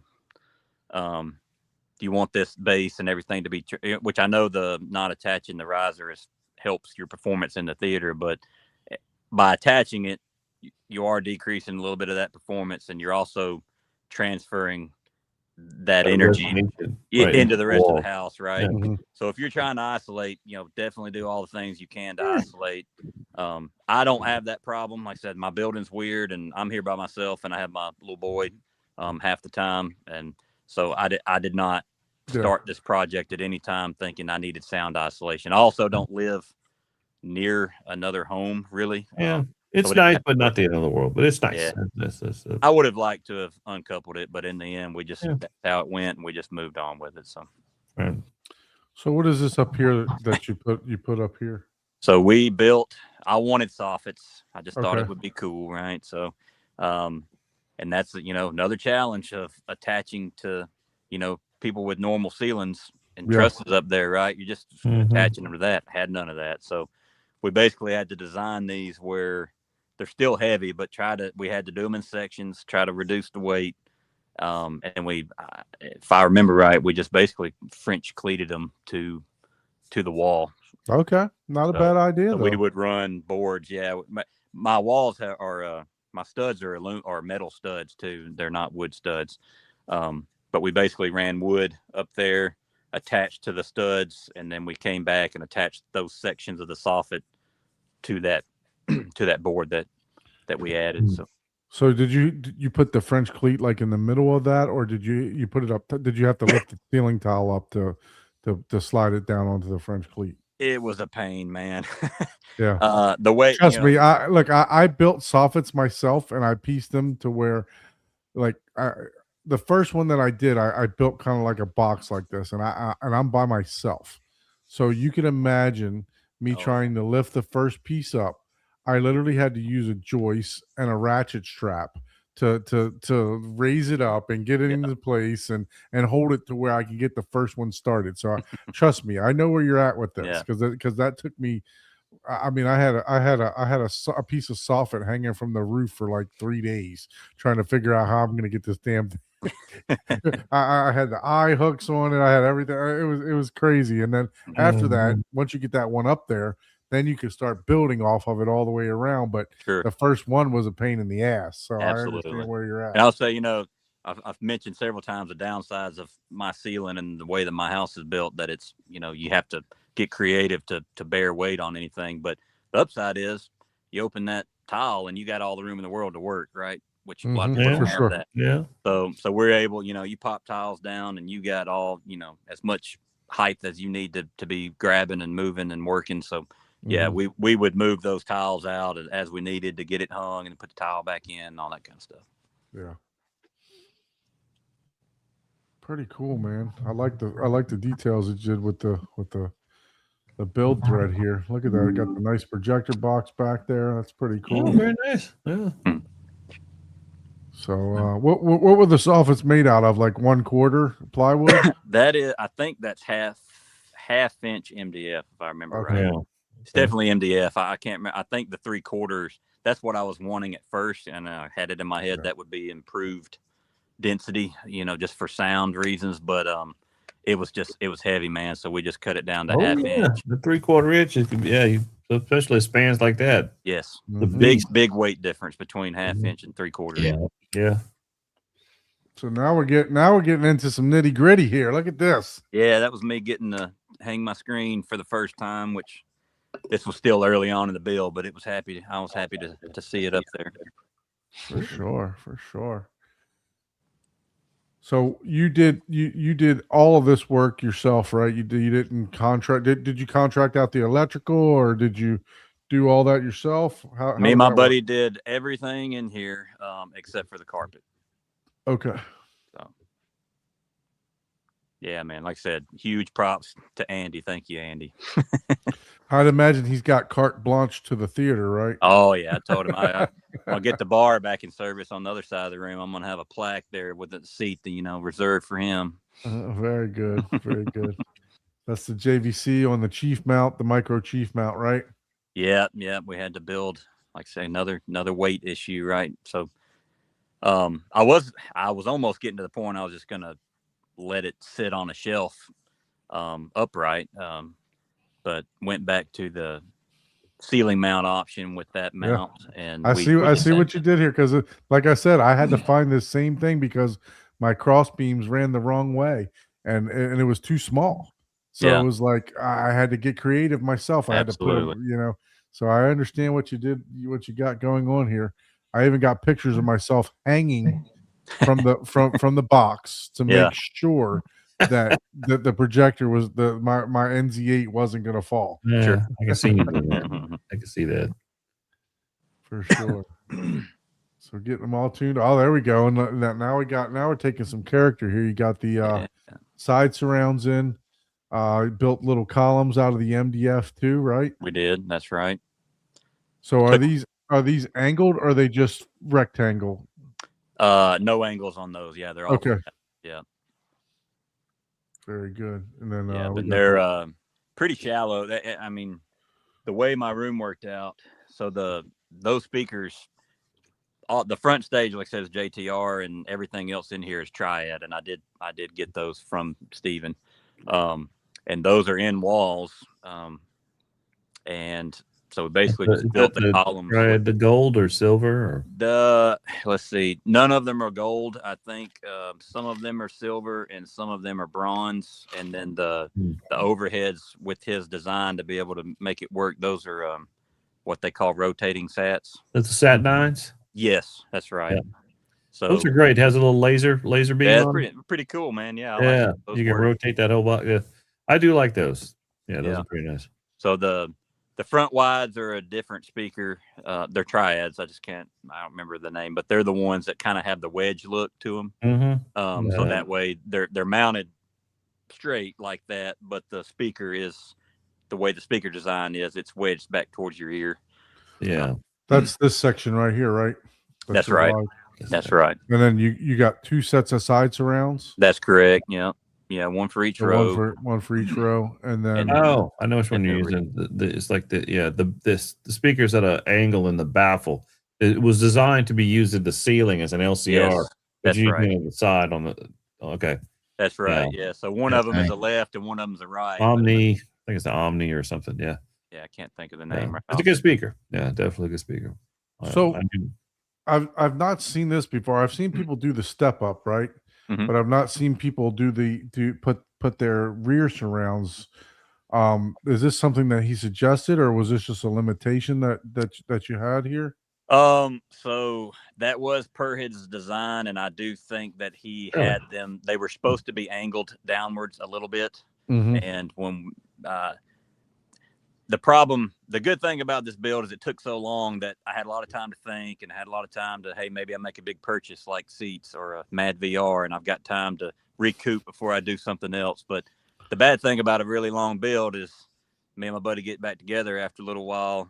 It's been a little while since we're working, and we get to building, and we kind of forget what we talked about last time. Right, So- right.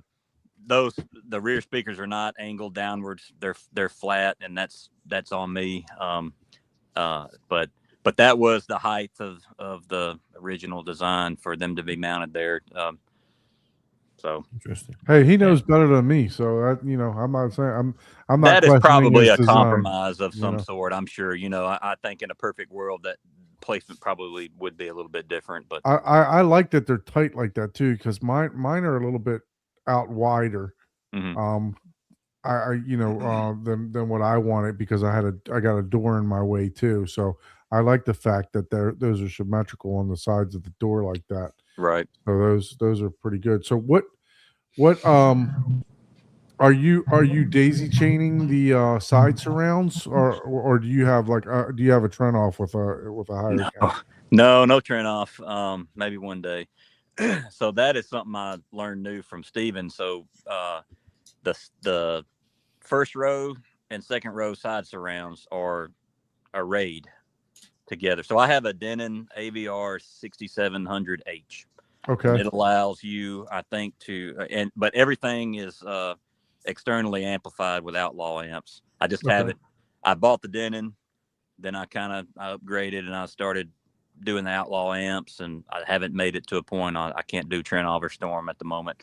Right. But so like I said, the two left side surrounds and are tied together on the same Okay. channel. All right. And same with the right side, and then with the You're just splitting that channel out, or you're just daisy chaining through the amp. Correct. I may say something wrong here, but basically, they're individually wired up to the point that it goes to the amp, and then I have them tied in together, going into a single channel Okay. on the amp. So separate amp channels, but the same input signal from the coming out. Low levels, line level signal is being Mhm. That's right. So you're Yep. getting the exact same signal on the two left side surrounds and the two right side surrounds Gotcha. are outputting, in pairs, the same signal. And I have a set of overheads that are done the same way. Okay. Very good. But that allowed me to maxed out my channel output on the Denon. It allowed me to have 17 speakers and 2 subs in this room off of that Denon. I say the subs. That's coming off of the mini DSP too. But Mid-Atlantic Essex rack. He's got the same rack I got. oh yeah, I got the same one too. Yep. The Essex. It came palletized just like that. I like it, man. Yeah. I'm a fan of it so far. Yeah. My cable management definitely needs some work, but it's a good rack. It's a So good rack. so while I'm showing the picture of the screen here, what screen did you go with? Is that Stewart? It is. At my old place, I had this same frame. I think it's called the Wall Screen Deluxe, the black velvet frame of the screen. So I got another one of those and swapped out the fabric that was non-transparent, and this is it's a Stewart Studio Tech G4. 130 G4. And it's yeah, that's right. It's ST Studio 130. Tech 130 Yeah. G4. Micro right. perf, right? And Micro-perf. this one is called Ultra Perf, and I don't know if Yep. y'all have any experience with that, but Yeah, I do, considering I got the same one hanging in my theater. oh, well, there you go. I took a gamble on that. I don't have anywhere around here that I can demo stuff like this, and For I sure. talked to some different people online and salesmen and all that kind of stuff. So I wasn't exactly sure about the Ultra Perf versus the micro or a woven screen or whatever. But I mean, to my eyes, I know everybody's different. You know, some people say they see what the glittering effect. Moyer effect, the Moyer Yeah. effect. I Yeah, have- I've only used the Ultra Perf once. I ended up always using the Micro Perfects too. Yeah. But it looks good if it's the right application. Yeah. For sure. I like it. I'm not sure if I got the micro perf or the ultra perf. I'm not sure. I'd have to go back and look to see which one I got. But I do have the G4 with the 1.4 gain. Yeah. 1.3, right? 1.3, 1.4, I think it is.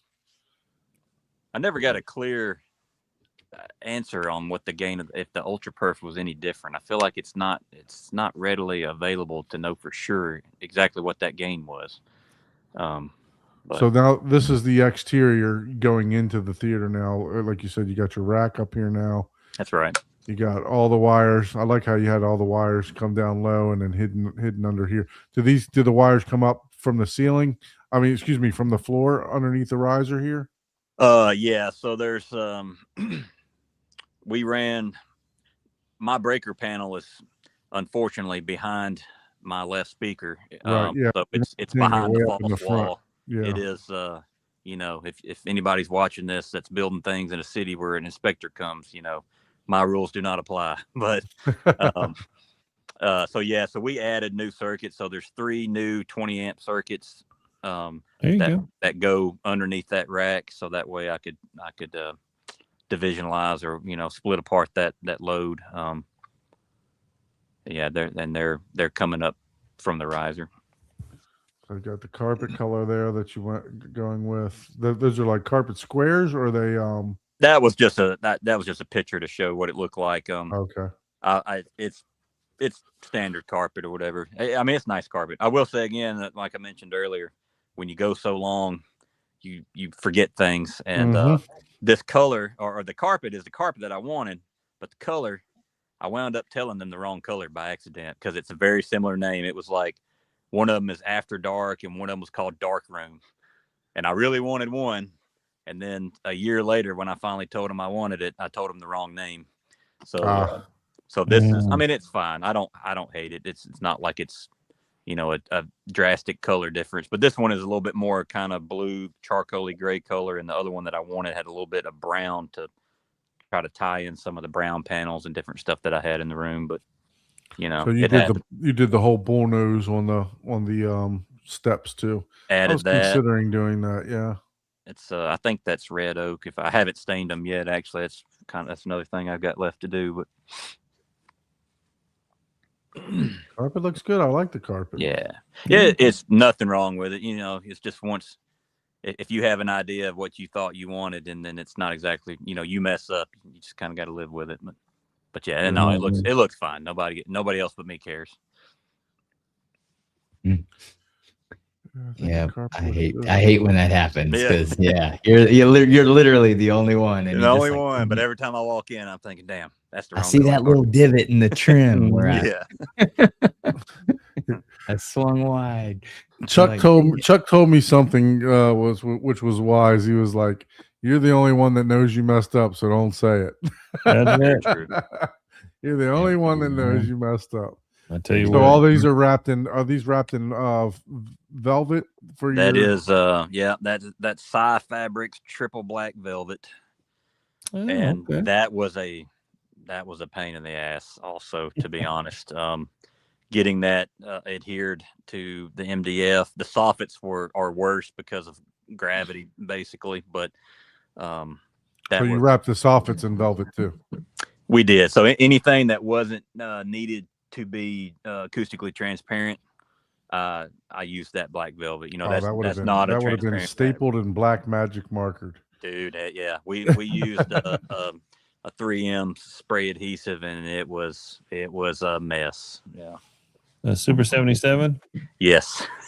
It's not a fun. That was also one of the worst days, I think. You have a nice headache the next morning. Oh yeah. We smelling it all day long.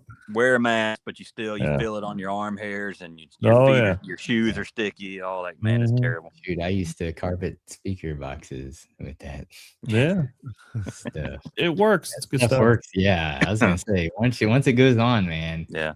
You're pulling wood off. Well, there was I did have an issue with the MDF. We had to redo parts. It didn't stay. Oh, the really? first time. Wow. Yeah, I don't know what happened. But Yeah, well, the MDF, if it's not cleaned off really good, the Yeah. MDF fiber, it doesn't adhere. The glue doesn't adhere. sure, Makes it I a was little wondering if difficult. it was absorbing it too much before it dried on the surface or And something. you got to wipe it down real good, and then also if and like on the edge, it doesn't tack. You almost have to fill it in Okay. with glue first, and then put another layer of glue on top of I it. got you. Okay. So Yeah. for your panels here that you got, I see you got some brown in here, so that's probably why you wanted to go with the brown, right? Yeah, I wanted to. I didn't want it to be all black. I kind of wanted Right. a little bit of both worlds. So Is for it a- this, is that a did track? you Is that a use track fabric system? track? Yeah, exactly. That's what I was going to ask. Was it fabric I- track, Is that a or did panel? you just build the panel? That was kind of my original plan, was a fabric track, but then that's kind of another thing with Steven's designs is the way that he does the columns and everything. I mean, sure, if you want to use fabric track, go for it, but it also allows for you to not use it. So, I mean, in a way, I saved money by not, that fabric track's not cheap. No, not at all. And me and my buddy had never used it either. I'm not sure we could have figured it out. We could have worked on it and got a hold of it, but we just wound up ditching the fabric track and Just building also panels. yeah. And you were talking earlier about making panels and putting liquid nails or adhesive or something on the back and sticking it to the wall. Mhm. Originally, I was going to do that too, but we wound up just friction fitting all of these, so any of Yeah. these could be pried out. Well, if you can friction fit, just do like some. If it sits that good, sometimes you can get away with just doing like industrial Velcro. Sure, and yeah, I'm a big fan of Velcro if I can use it. So Yeah, I mean, if that in some applications it just works, and you Mhm. can pull it That off and seat, get to man, it. that seat looks awesome. What seat is that? that is the Row 1 Calvary. Uh-oh. Took a chance on those two. I wanted the minimal look, and also this is everybody's going to have different preferences on this, but I wanted, since I tried so hard to have good sound and everything, I didn't want the big comfy fluffy Backrest. backrest that's blocking sound. So Mhm. I'm used to kind of sitting, which these have a raisable headrest, but I'm used to my head and neck being clear of the headrest, so I went with those seats. I got a big ass head, so I need some support back there. My neck starts to hurt. Yeah, big head. Oh man. So And those pictures too, if you were able to zoom in on the lines, like on those black panels, you can see that line don't look straight, does it? Like the bottom one is sticking out to me right now. Like there's issues there where the duct board started kind of pushing out or something. Did you okay. make the panel- From the friction fit. Did Yeah. you make a wood frame or did you just wrap the panel? At that point, we were using just like we ripped 2x4s to 2 inches and framed it out and was doing that. And we found that, hey, no matter how hard we tried, really the pine is not going to give you a crisp, good line. We just couldn't get it straight enough. So that wall actually ended up, we took all that down and we rebuilt all the panels with plywood instead. And that gave a very crisp line to it. It maybe not. And did you say any edge or do like a pencil radius or an edge detail on the frame so that when you Like that a can help beveled edge or alleviate something some of like that. offset, if you do like a pencil radius on both panels or like a that way when the two panels meet, you don't quite see the offset so much as opposed to a straight edge. I got you. Like I originally was gonna, or are you talking about kind of like if you had a beveled edge, it would kind of. Yeah, you can do a bevel Yeah. to bevel, but if you want to put two panels together, and you want them having it straight, if one's off a little bit, but if you do like just a eased edge or a pencil radius edge, it helps hide Okay. that transition. Where were you a year and a half ago? He was right there. Yeah. Right there for you. Far away. Yeah. All right, now we got Hey, some not bad. progression I'm here. looking Look at at the build, and I mean, you did a good job of it. Yeah. Appreciate it. Huge. So the wides, the left and right, Mhm. are they the 212s? Yeah. 212 HTRs. I And think then the no, middle is the 210? 212 RT. Okay, and then the middle is the 10s. Yeah, the middle one is the 212 also, but that's the HTR model, and Okay, this is carried over from my last build, or else I would have matched my center speaker. Um, same So- driver, same tweeter, same it's the setup. same speaker, it's just a different dimension, basically. That's what I was told. And then you got the two RS2s, That's right. two RS2s right Yeah, there. I'm not Those familiar with those all those. things. That's the JTR. Yeah, Yeah. That's what Michael has in his room. That's what those are pretty heavy. What a compression drivers, right? Yeah, For the, true compression horn drivers. Yeah. Compression horn drivers for the JTR. Yeah, Youth Man. When I started watching him, really enjoyed his home theater tours and all that kind of stuff. And Mhm. when he was really big on the JTR stuff, that was about the time I was ready to buy something. And I took a chance. I didn't know anybody around here that had them, so I just went ahead and went with it and enjoyed them so far. That's cool. I mean, they got some output. I mean, I might choose something different in the future just to know the difference. But Yeah, no, I mean we've been to M Wave a couple times with JTR. I mean, you can't hurt them. You can push whatever you want at them. You can't hurt them, man. You know. And I guess this is what you were talking about. You ripped down some 2x4s and built out these panels, right? yeah, so this is where we're starting to build the screen wall panels. So For the underside of the speakers here and or stuff like that. like Yep. when you look at the screen now and you just see black around Mm-hmm. the screen. So we framed out the screen wall, and then that other picture was us getting started building the first. So all around, I have 4 large panels that are wrapped in acoustic fabric, Okay. black fabric around the screen. So I can take the left side down, the right side down, and the top and bottom. I can take those down to get into everything. Looks awesome, man. You did a fantastic job for sure. Thanks. I like the 2 little lights that shine on the screen too. That's cool. Yeah. Yeah, Yeah, you all did good that with your lighting light too. What is light great. fixtures you end up using? Man, these are Amazon Chinese Okay. specials. The I little can't- pucks. Yeah, Well, they're they don't just, have they don't have the whole big back to them, right? That's right. These are Yeah. not like the old style. Mhm. These are thin. Yeah, they just have like spring clips. The screen wash ones are, I think you call that a gimbal, like where you can. The wall washer. Angle Well, it. yeah, it's either it has a gimbal or the trim is at an angle.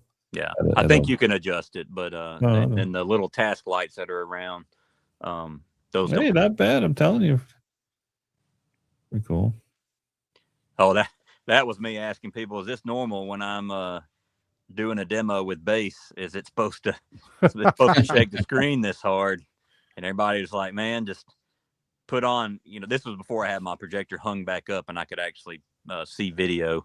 So I was all worried about that. And then they were like, hey, just wait till you get your projector up there. You got video on there, and then tell me if you even care. When there's an explosion on the screen and it does that, are you even going to see it, or do you care? So that was it was not the problem I thought it would be. Yeah. Those JTRs definitely have some umph to them. They Yeah, do a little output. Yeah. just a little. Is the subwoofers decoupled from that front wall?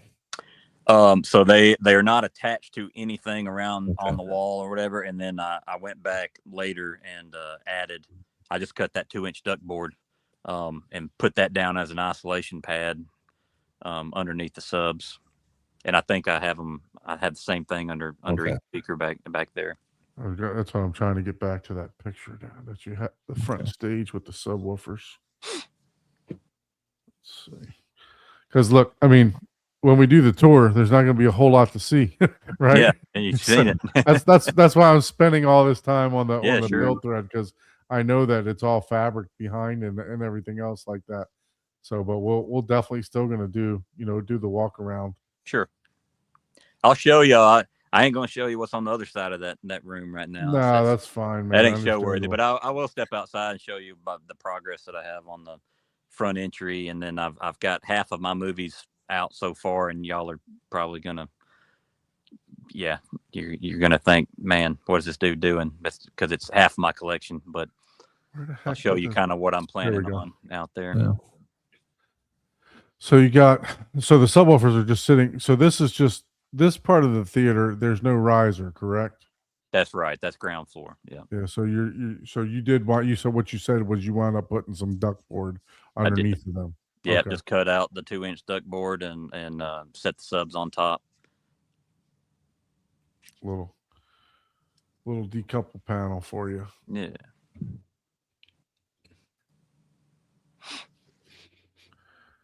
All right. And then you wound up getting 3 of those seats. How do you like the row 1 seats there? I mean, we sat in them at M-Wave. I mean, they seem to be really nice. I mean, like those really well. Yeah.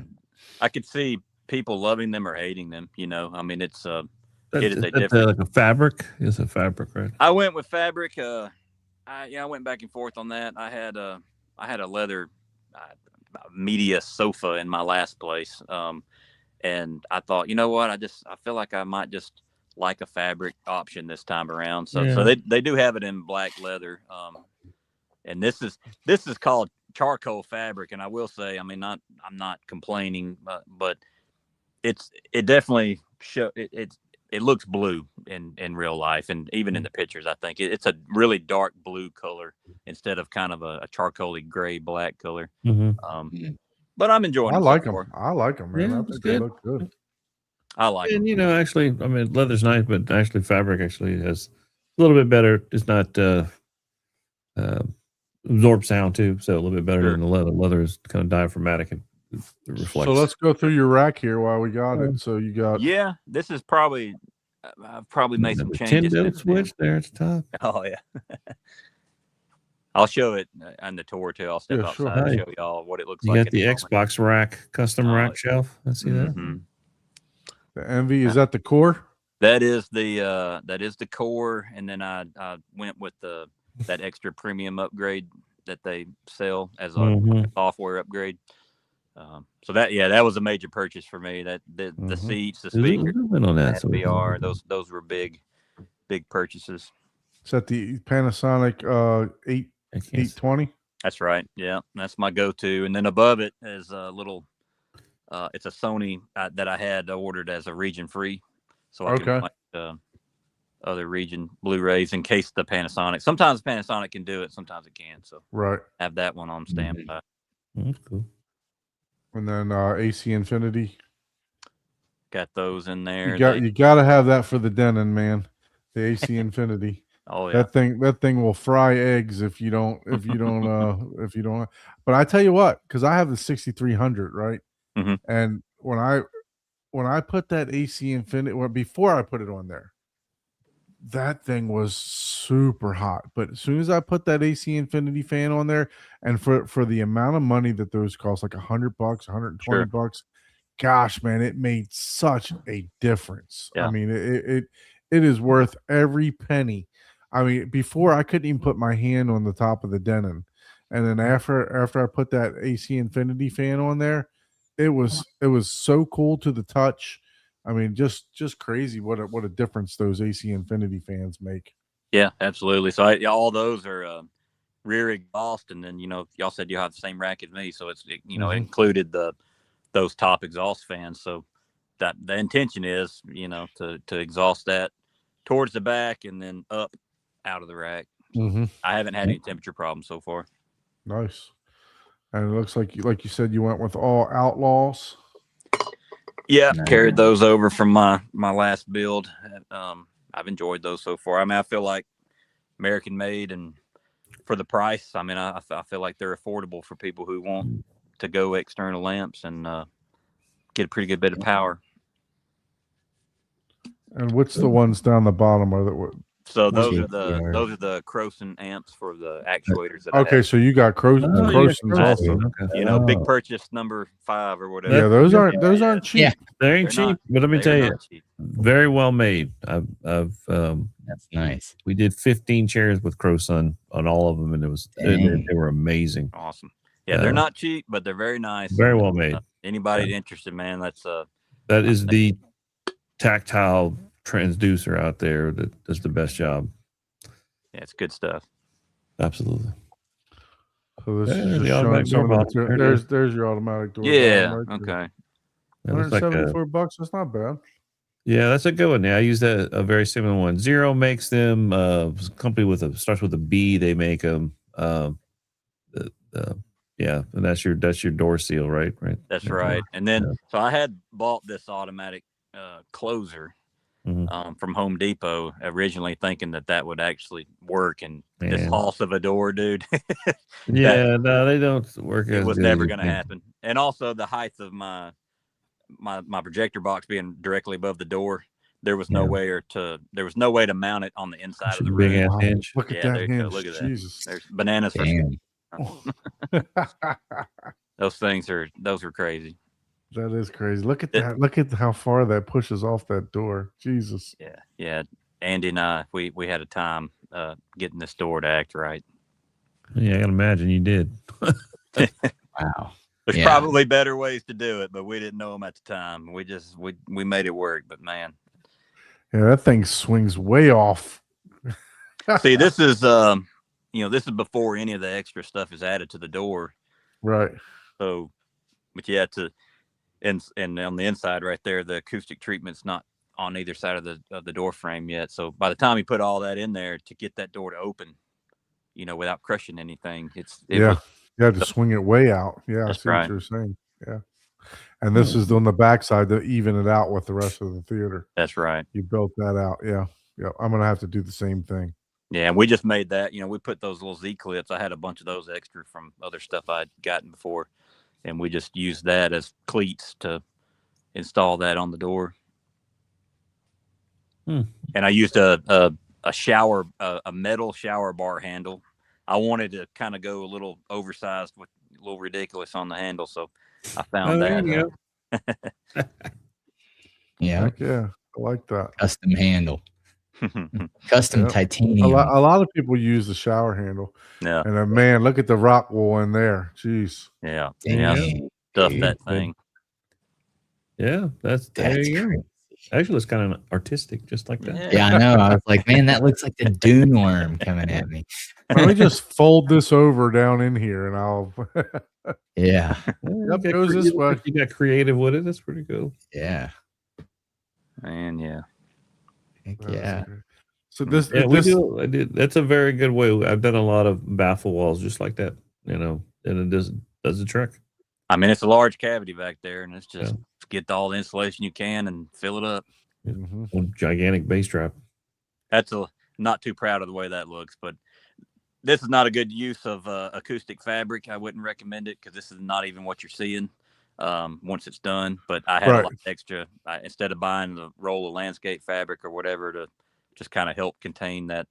Oh, you're not going to see it anyway, so it No. didn't matter, right? So I Just, just to keep the fibers from coming out, right? That's right. You know? That's all I did. And I had extra. I stapled that around it and called it a day. Moved on. Now, for the speakers, did you just laid it right on top of the speakers? I was considered building like a shelf to kind of keep it. I off thought the, about off it. the speakers. Yeah. At that day in particular, I was kind of, that was just I want to get in here and get this done and move on. For sure. Yeah, Look, So I no understand that. extra shelves, nothing. I just went in there and started layering it. I mean, look at the final product. I mean, it looks phenomenal.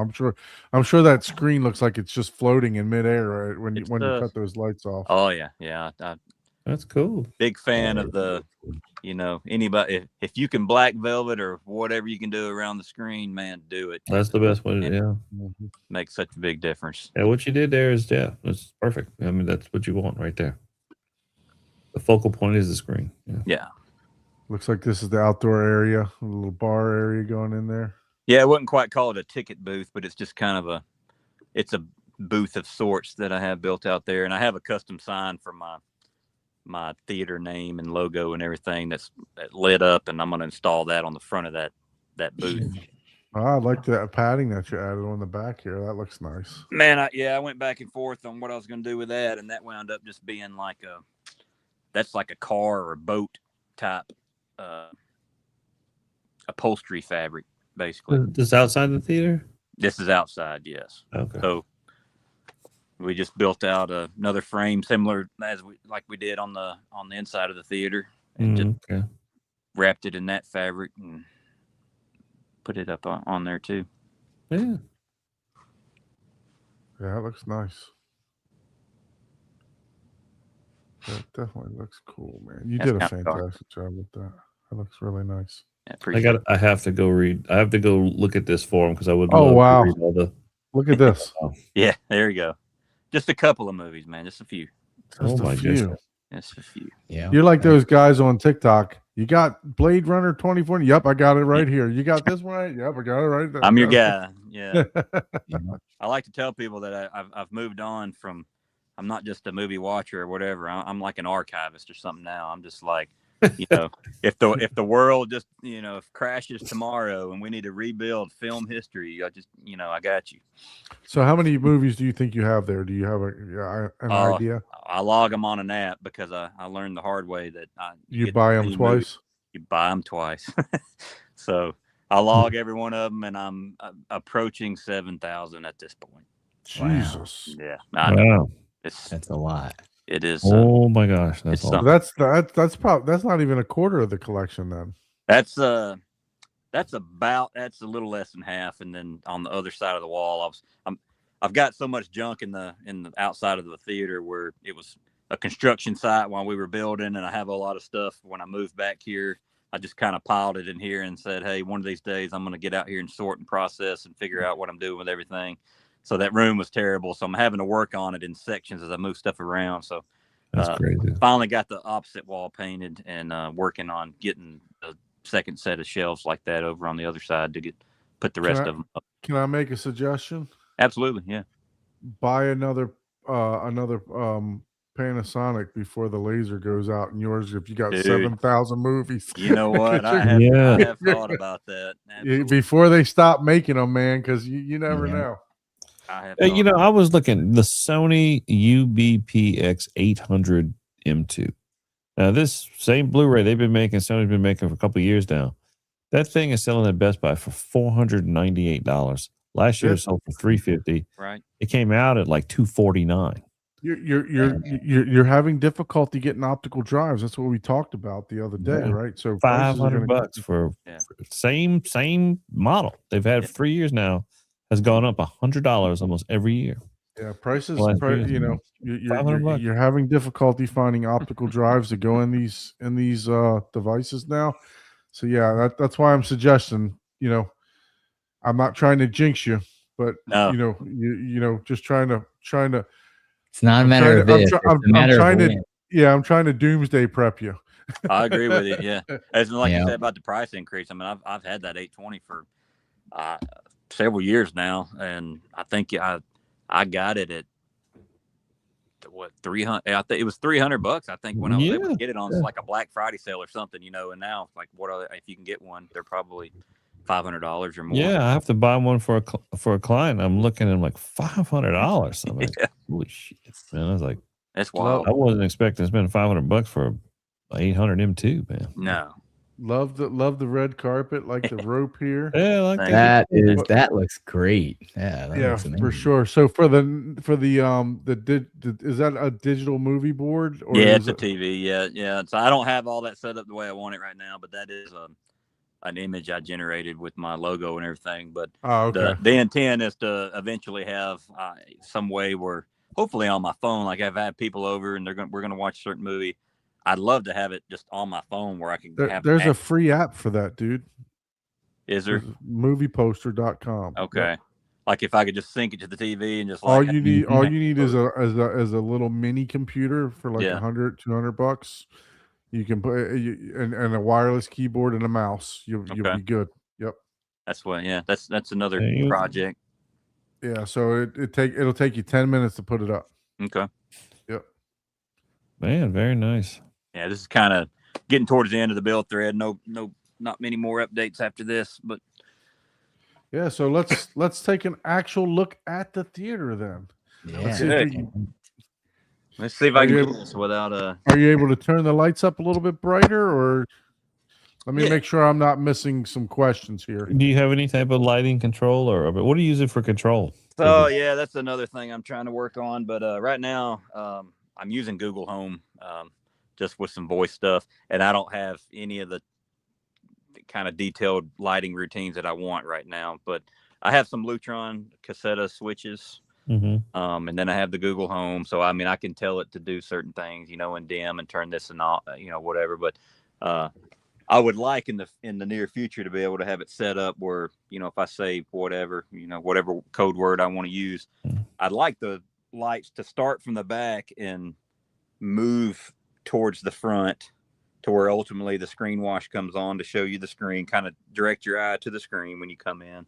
I just haven't figured out all that yet. And there's some LED lights. I want to add cove lighting around the ceiling with some LED. I've got some Govee M1, I think, LED strips that I can use. Just haven't added that. But yeah, I'd love to have a whole kind of effect to just slowly kind of go around the room as it lit up. So right now I just tell it to turn stuff on and it just, 100% comes on. But What are you using for theater control, like for remote control?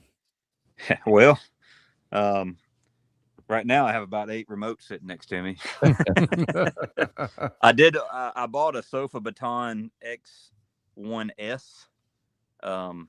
It's probably been 2 years now, right? I bought it for the project and the theater took so long to build. Now they got a new model out, but I still want to play around with it and see if it will meet my needs. I know it probably doesn't meet everybody's, but I don't really see myself personally needing something like Control 4 or those type things, but maybe one day. But yeah, right now. Yeah, I mean, look, if it's only you using it, right, you don't need to I mean, for me, I have the Kaleidoscape app. I have you should have the app for your Denon, right? So you should be able to control it through your phone.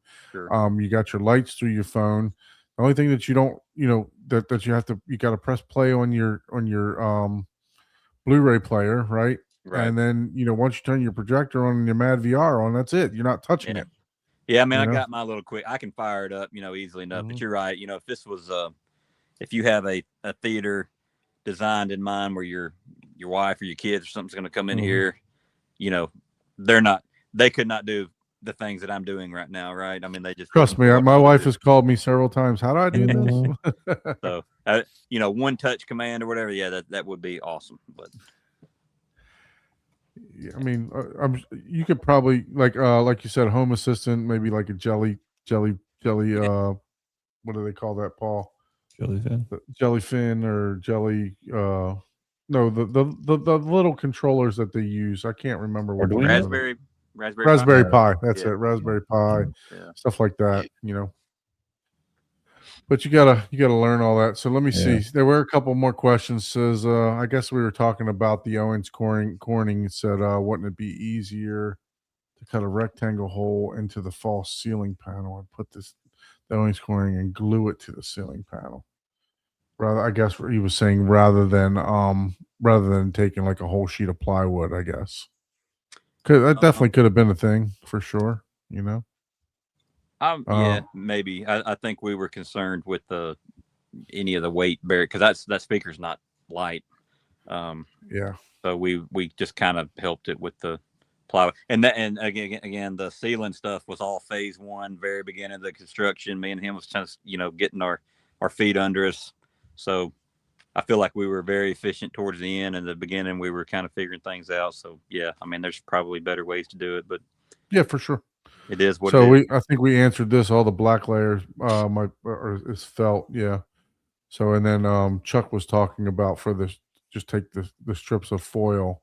Oh yeah, to make a combo panel. Yeah. Cheap diffusion panel. You can put foil in for sure. So hopefully I didn't miss anybody's questions there.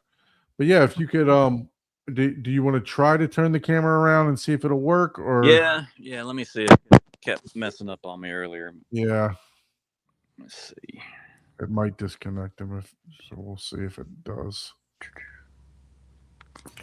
I tell you what, it's one thing I always like about looking at the show, and when we have guests like this, is look at their build. It's amazing just how just I look back at the history of this whole thing. How amazing these DIY theaters have gotten. They've gotten so sophisticated. To see this level is impressive for me, having kind of seen it through the last 30 years. So it shows you the amount that, these forums and these things like with the Facebook groups and everything, that has brought in more and more attention that, you see a little bit of, it's getting out. That's good. So it's good Yeah, to see. the gap is the gap is narrowing, right? The gap is narrowing. I'm I still feel like I'm happy I still got a job and I'm still doing good. for sure. But it is impressive seeing, the level of quality that's coming out of a lot of these DIY builds. But Abe, I'm your impressed. your customers not like me or or like this guy here that wants to do it himself. But You it's know what I mean? Your impressive. I'm yeah, impressed for by it. sure. For sure. Your customer's the guy that's, got the money and he's like, you know what? Just build it. Just You know what I build, mean? yeah. Same thing for anything, right? I mean, that Absolutely. goes for cars, that goes for everything. But what I'm seeing, I'm telling you, just because I'm looking at it from my perspective, it's very well done. I mean, it's like, it's very impressive. I'm seeing the level that I'm seeing. I don't see. Would there be things I do a little different? Sure, but for what I'm seeing, it's great that I'm seeing this level of quality come out of these sure. DIY projects. So For very sure. good. Let me see if he's here. I think he just popped back in here. So Yeah, let's see he if did. there we go. Hey.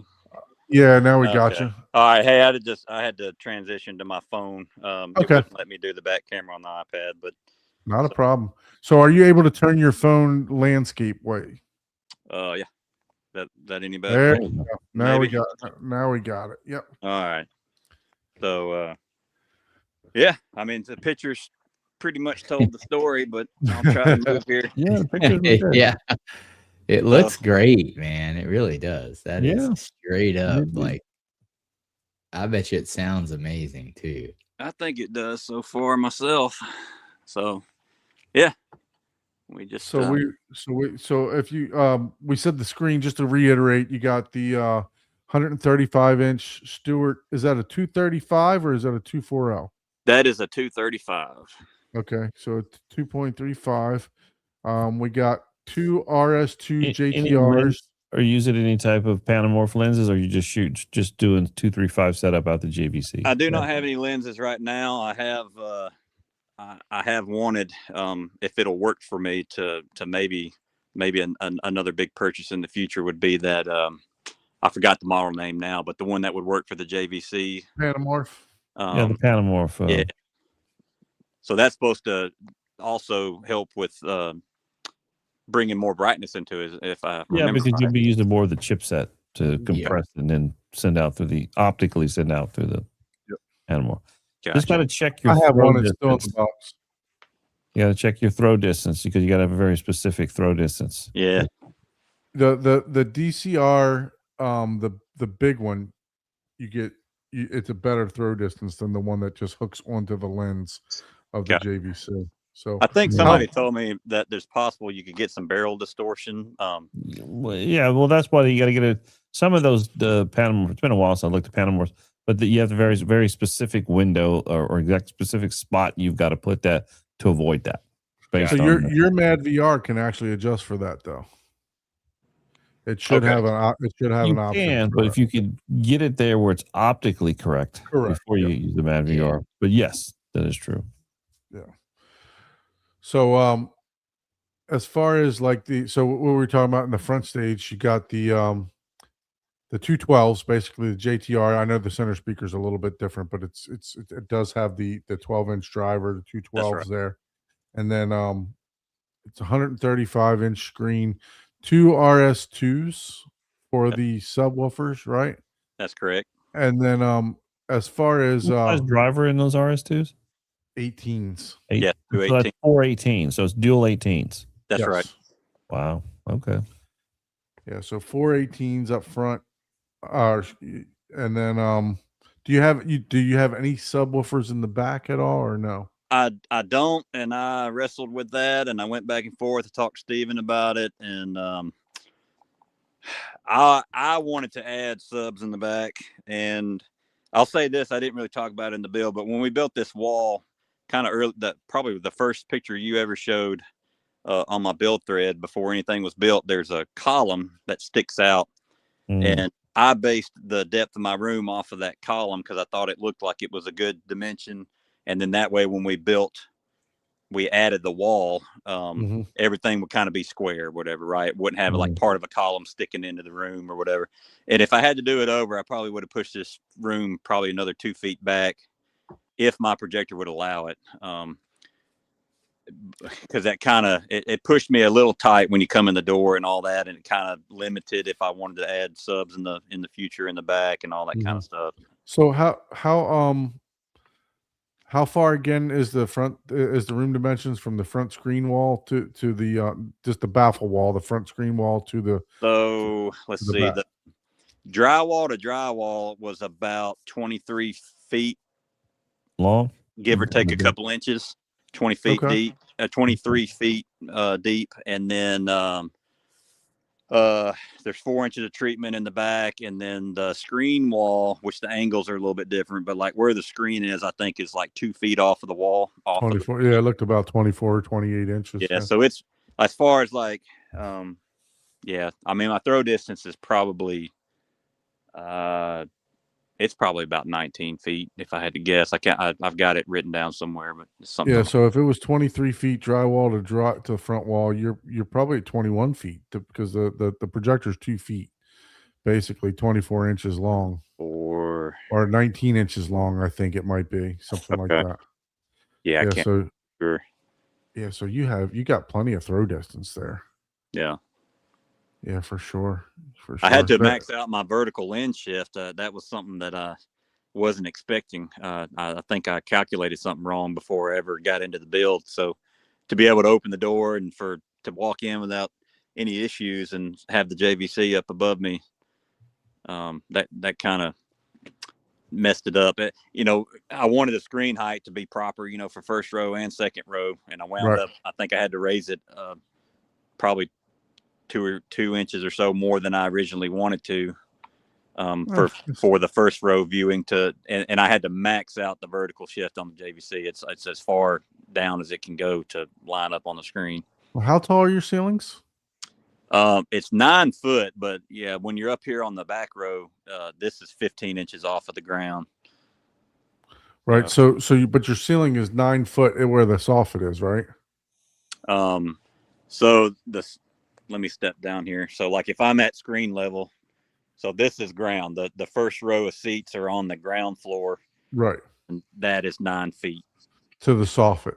That's the same as mine. So, and then I have a 10 foot for the my ceiling's 10 feet to the top of the tray. Okay.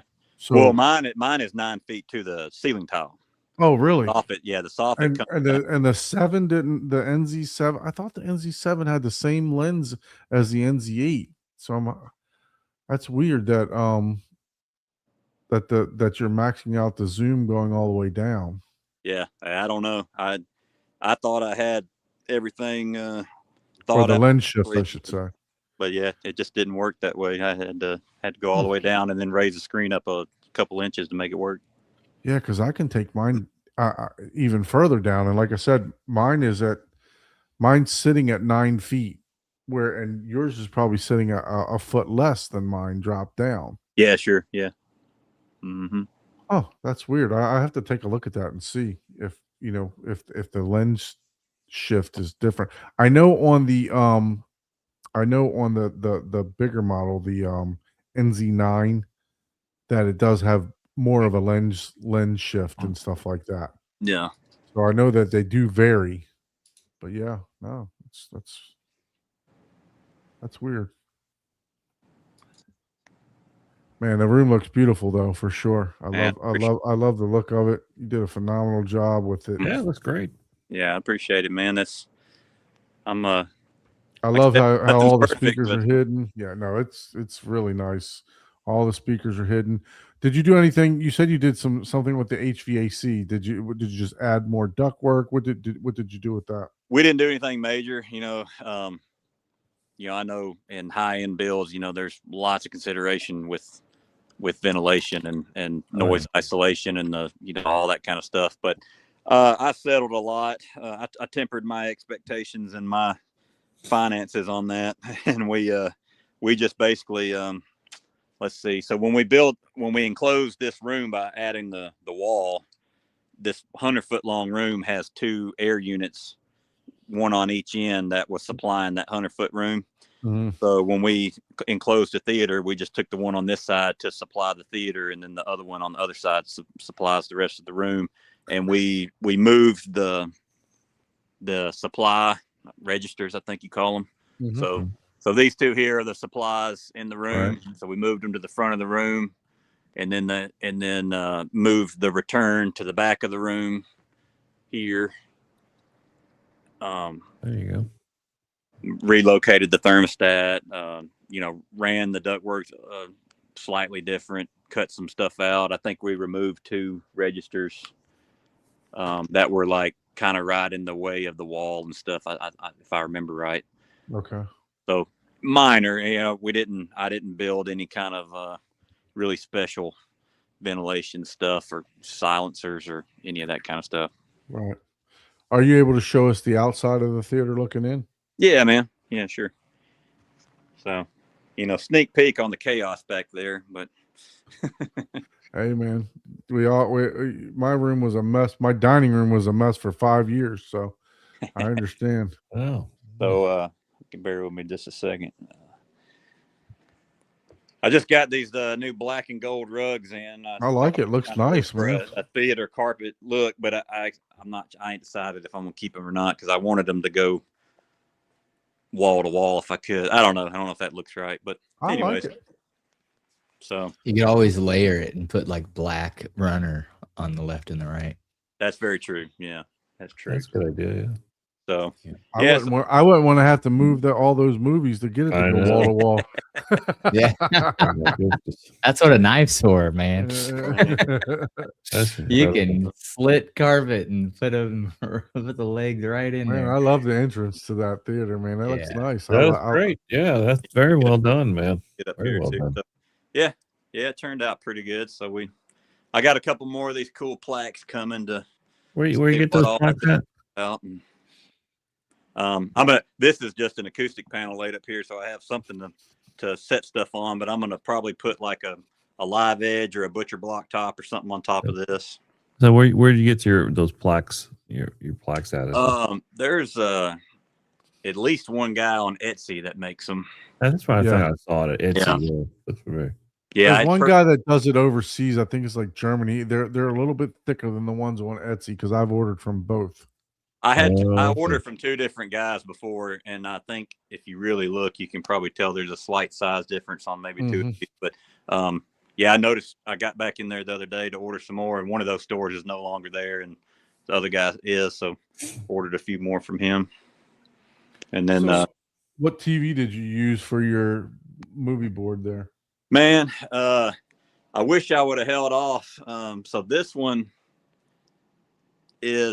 an LG TV, and I can't remember the model right off the top of my head. So I bought this one, and it was in the box for quite a while before we ever got to the point of doing this.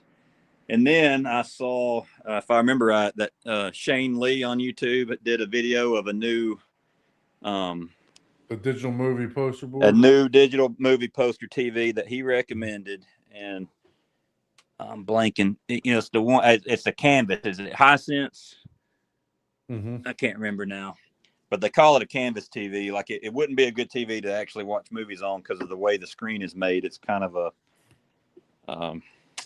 it's a dimmer picture. It just kind of looks natural. I don't know how to describe it, but anyways, I wound up buying that TV and thinking, man, I'd like to use that one instead. But the mount that I have behind this LG TV is like a recessed mount, so that I could put, we were talking about earlier, like a mini computer or something. It has room behind it, a cavity that you can put all whatever equipment you needed behind the TV.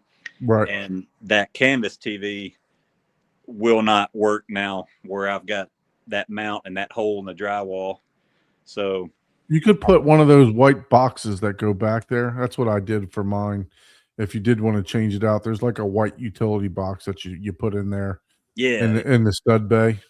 And yeah, then that'll give you the depth if you want to put something in there. That's because I did a frame TV. I'm not sure if you know what the frame TVs look like. yeah, I'm aware. They have a Connect box. So you got to put that big ass Connect box somewhere. So that's what I had to do. I had to put it in the stud bay. Gotcha.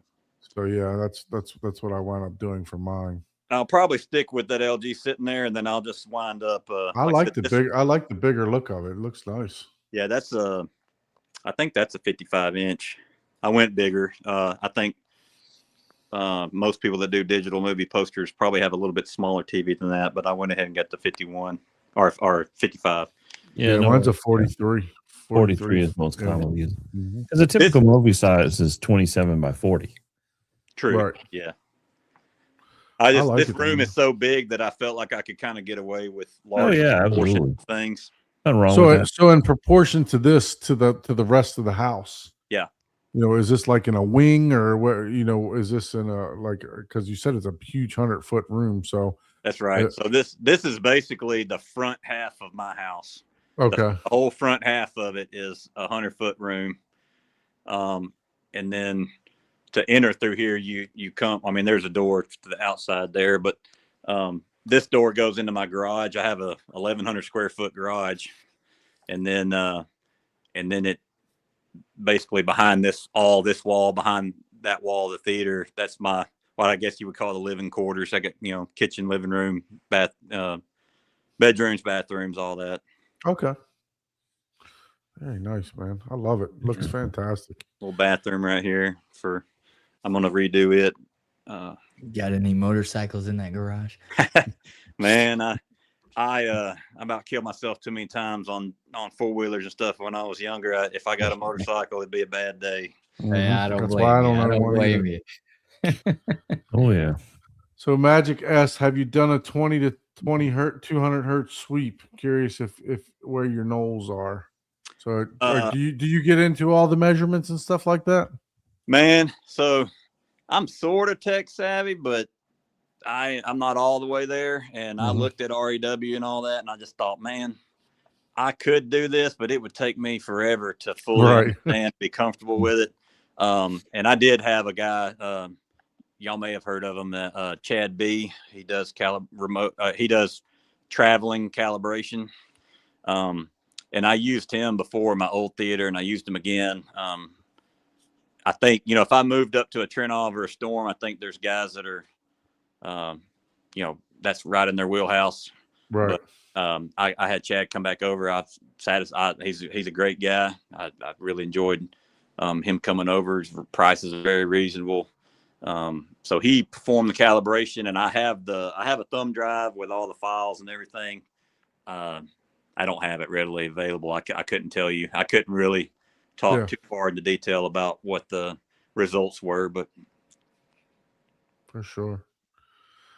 So Rich, you asked where Ike went. Ike he's got some family in town, so he had to jump off. He was on a little bit earlier, but yeah, so he had some family in town. So if anybody likes movies, that's another thing. Like I said, this room is a whole work in progress. I'm going to take all of these standard fluorescent light fixtures out and replace them with LED recessed fixtures that I can control and do different stuff with and get better lighting in here. But this is basically what I would call my boutique brand wall. This is Arrow Video and Criterion and Shout and Scream Factory, Radiance, Vinegar Syndrome, all that stuff.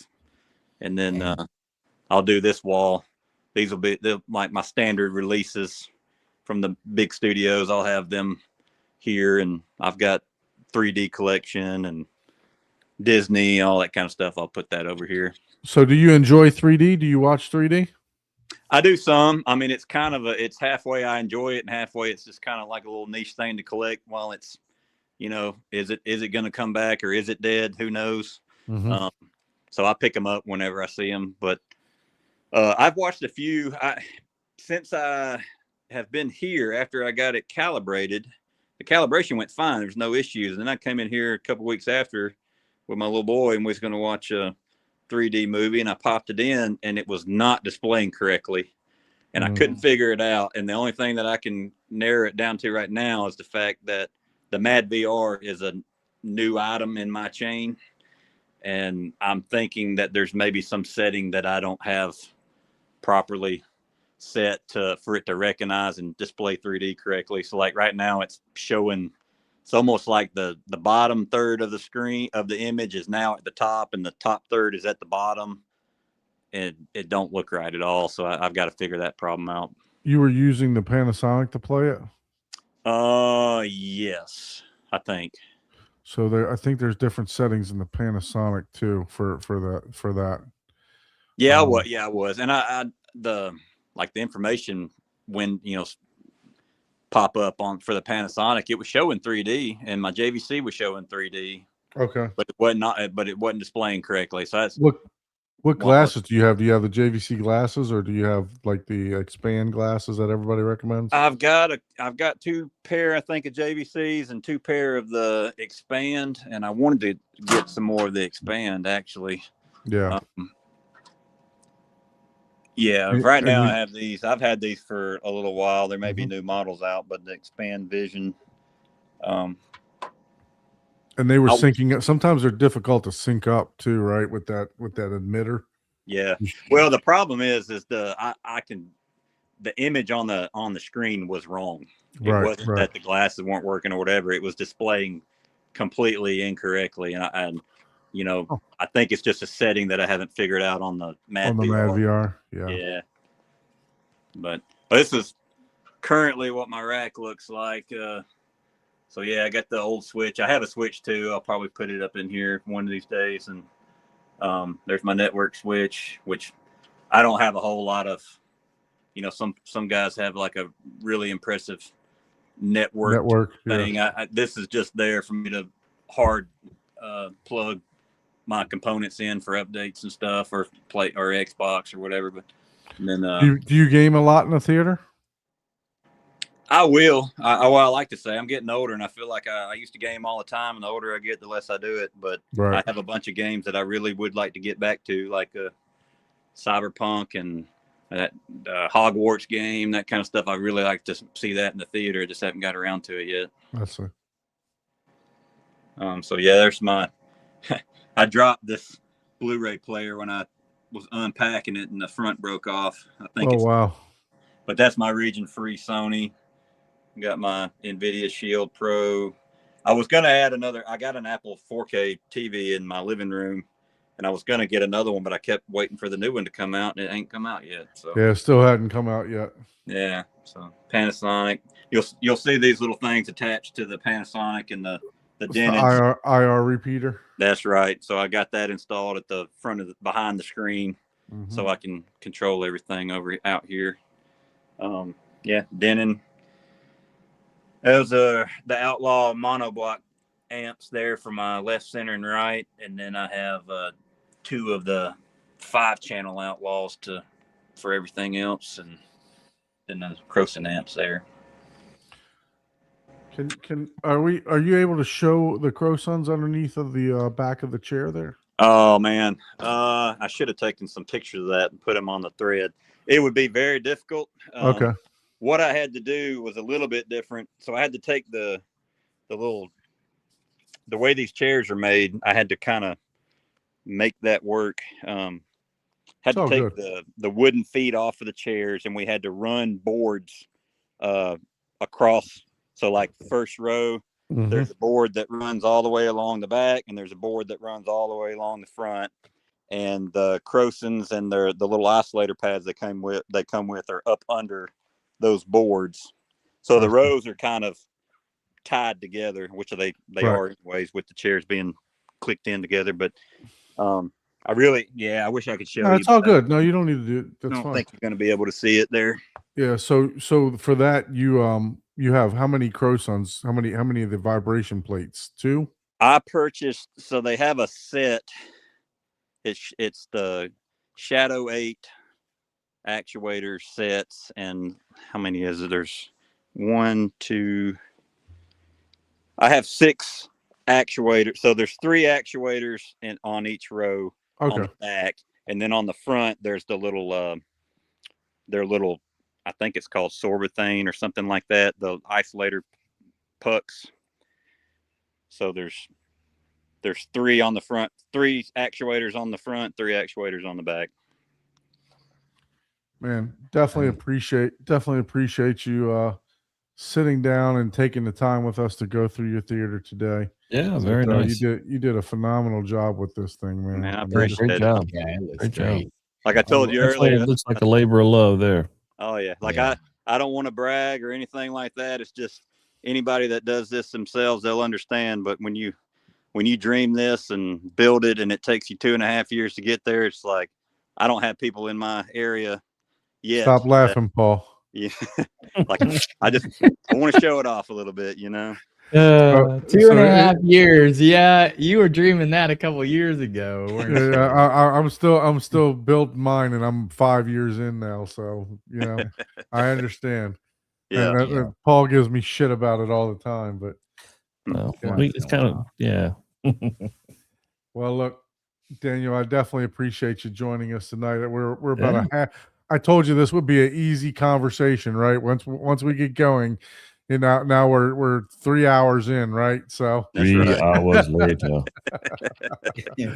I told you this is just having fun with a bunch of guys that talk theater, right? So Absolutely, yeah. I should do it again Yeah. sometime. absolutely, like I said, you have the link, right? So anytime you want to join, you're more than welcome to join. Really appreciate you. I'd like for you to hang on just to close out the show, and we'll be back into the green room here in a minute.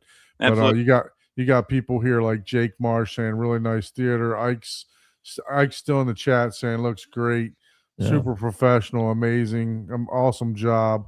So Yeah, look, great job. just appreciate you so much. So I'm going to go ahead and close the show down now. So listen, guys, we need more guests like Daniel here, right? So Yeah. if you'd like to be a guest on the show, let me get rid of that first. Hold on, give me a second. Where did that comment come from? There we go. So if you'd like to be a guest on the show, please shoot us an email to hometheaterhublive@gmail.com. We definitely need some more guests on the show. I know everyone enjoys the theater tours, so really, really appreciate Daniel joining this evening because we haven't had a theater tour in a little bit. So That was fun. Yeah. really, really enjoyed that. And then please don't forget to do all that great YouTube stuff. Like, share, subscribe, hit the bell notification so you know when upcoming videos are coming. And then until next time, lights down, sound up, and don't blame us for your next upgrade. Thank you, everyone, for joining. See you next week. See ya. See ya.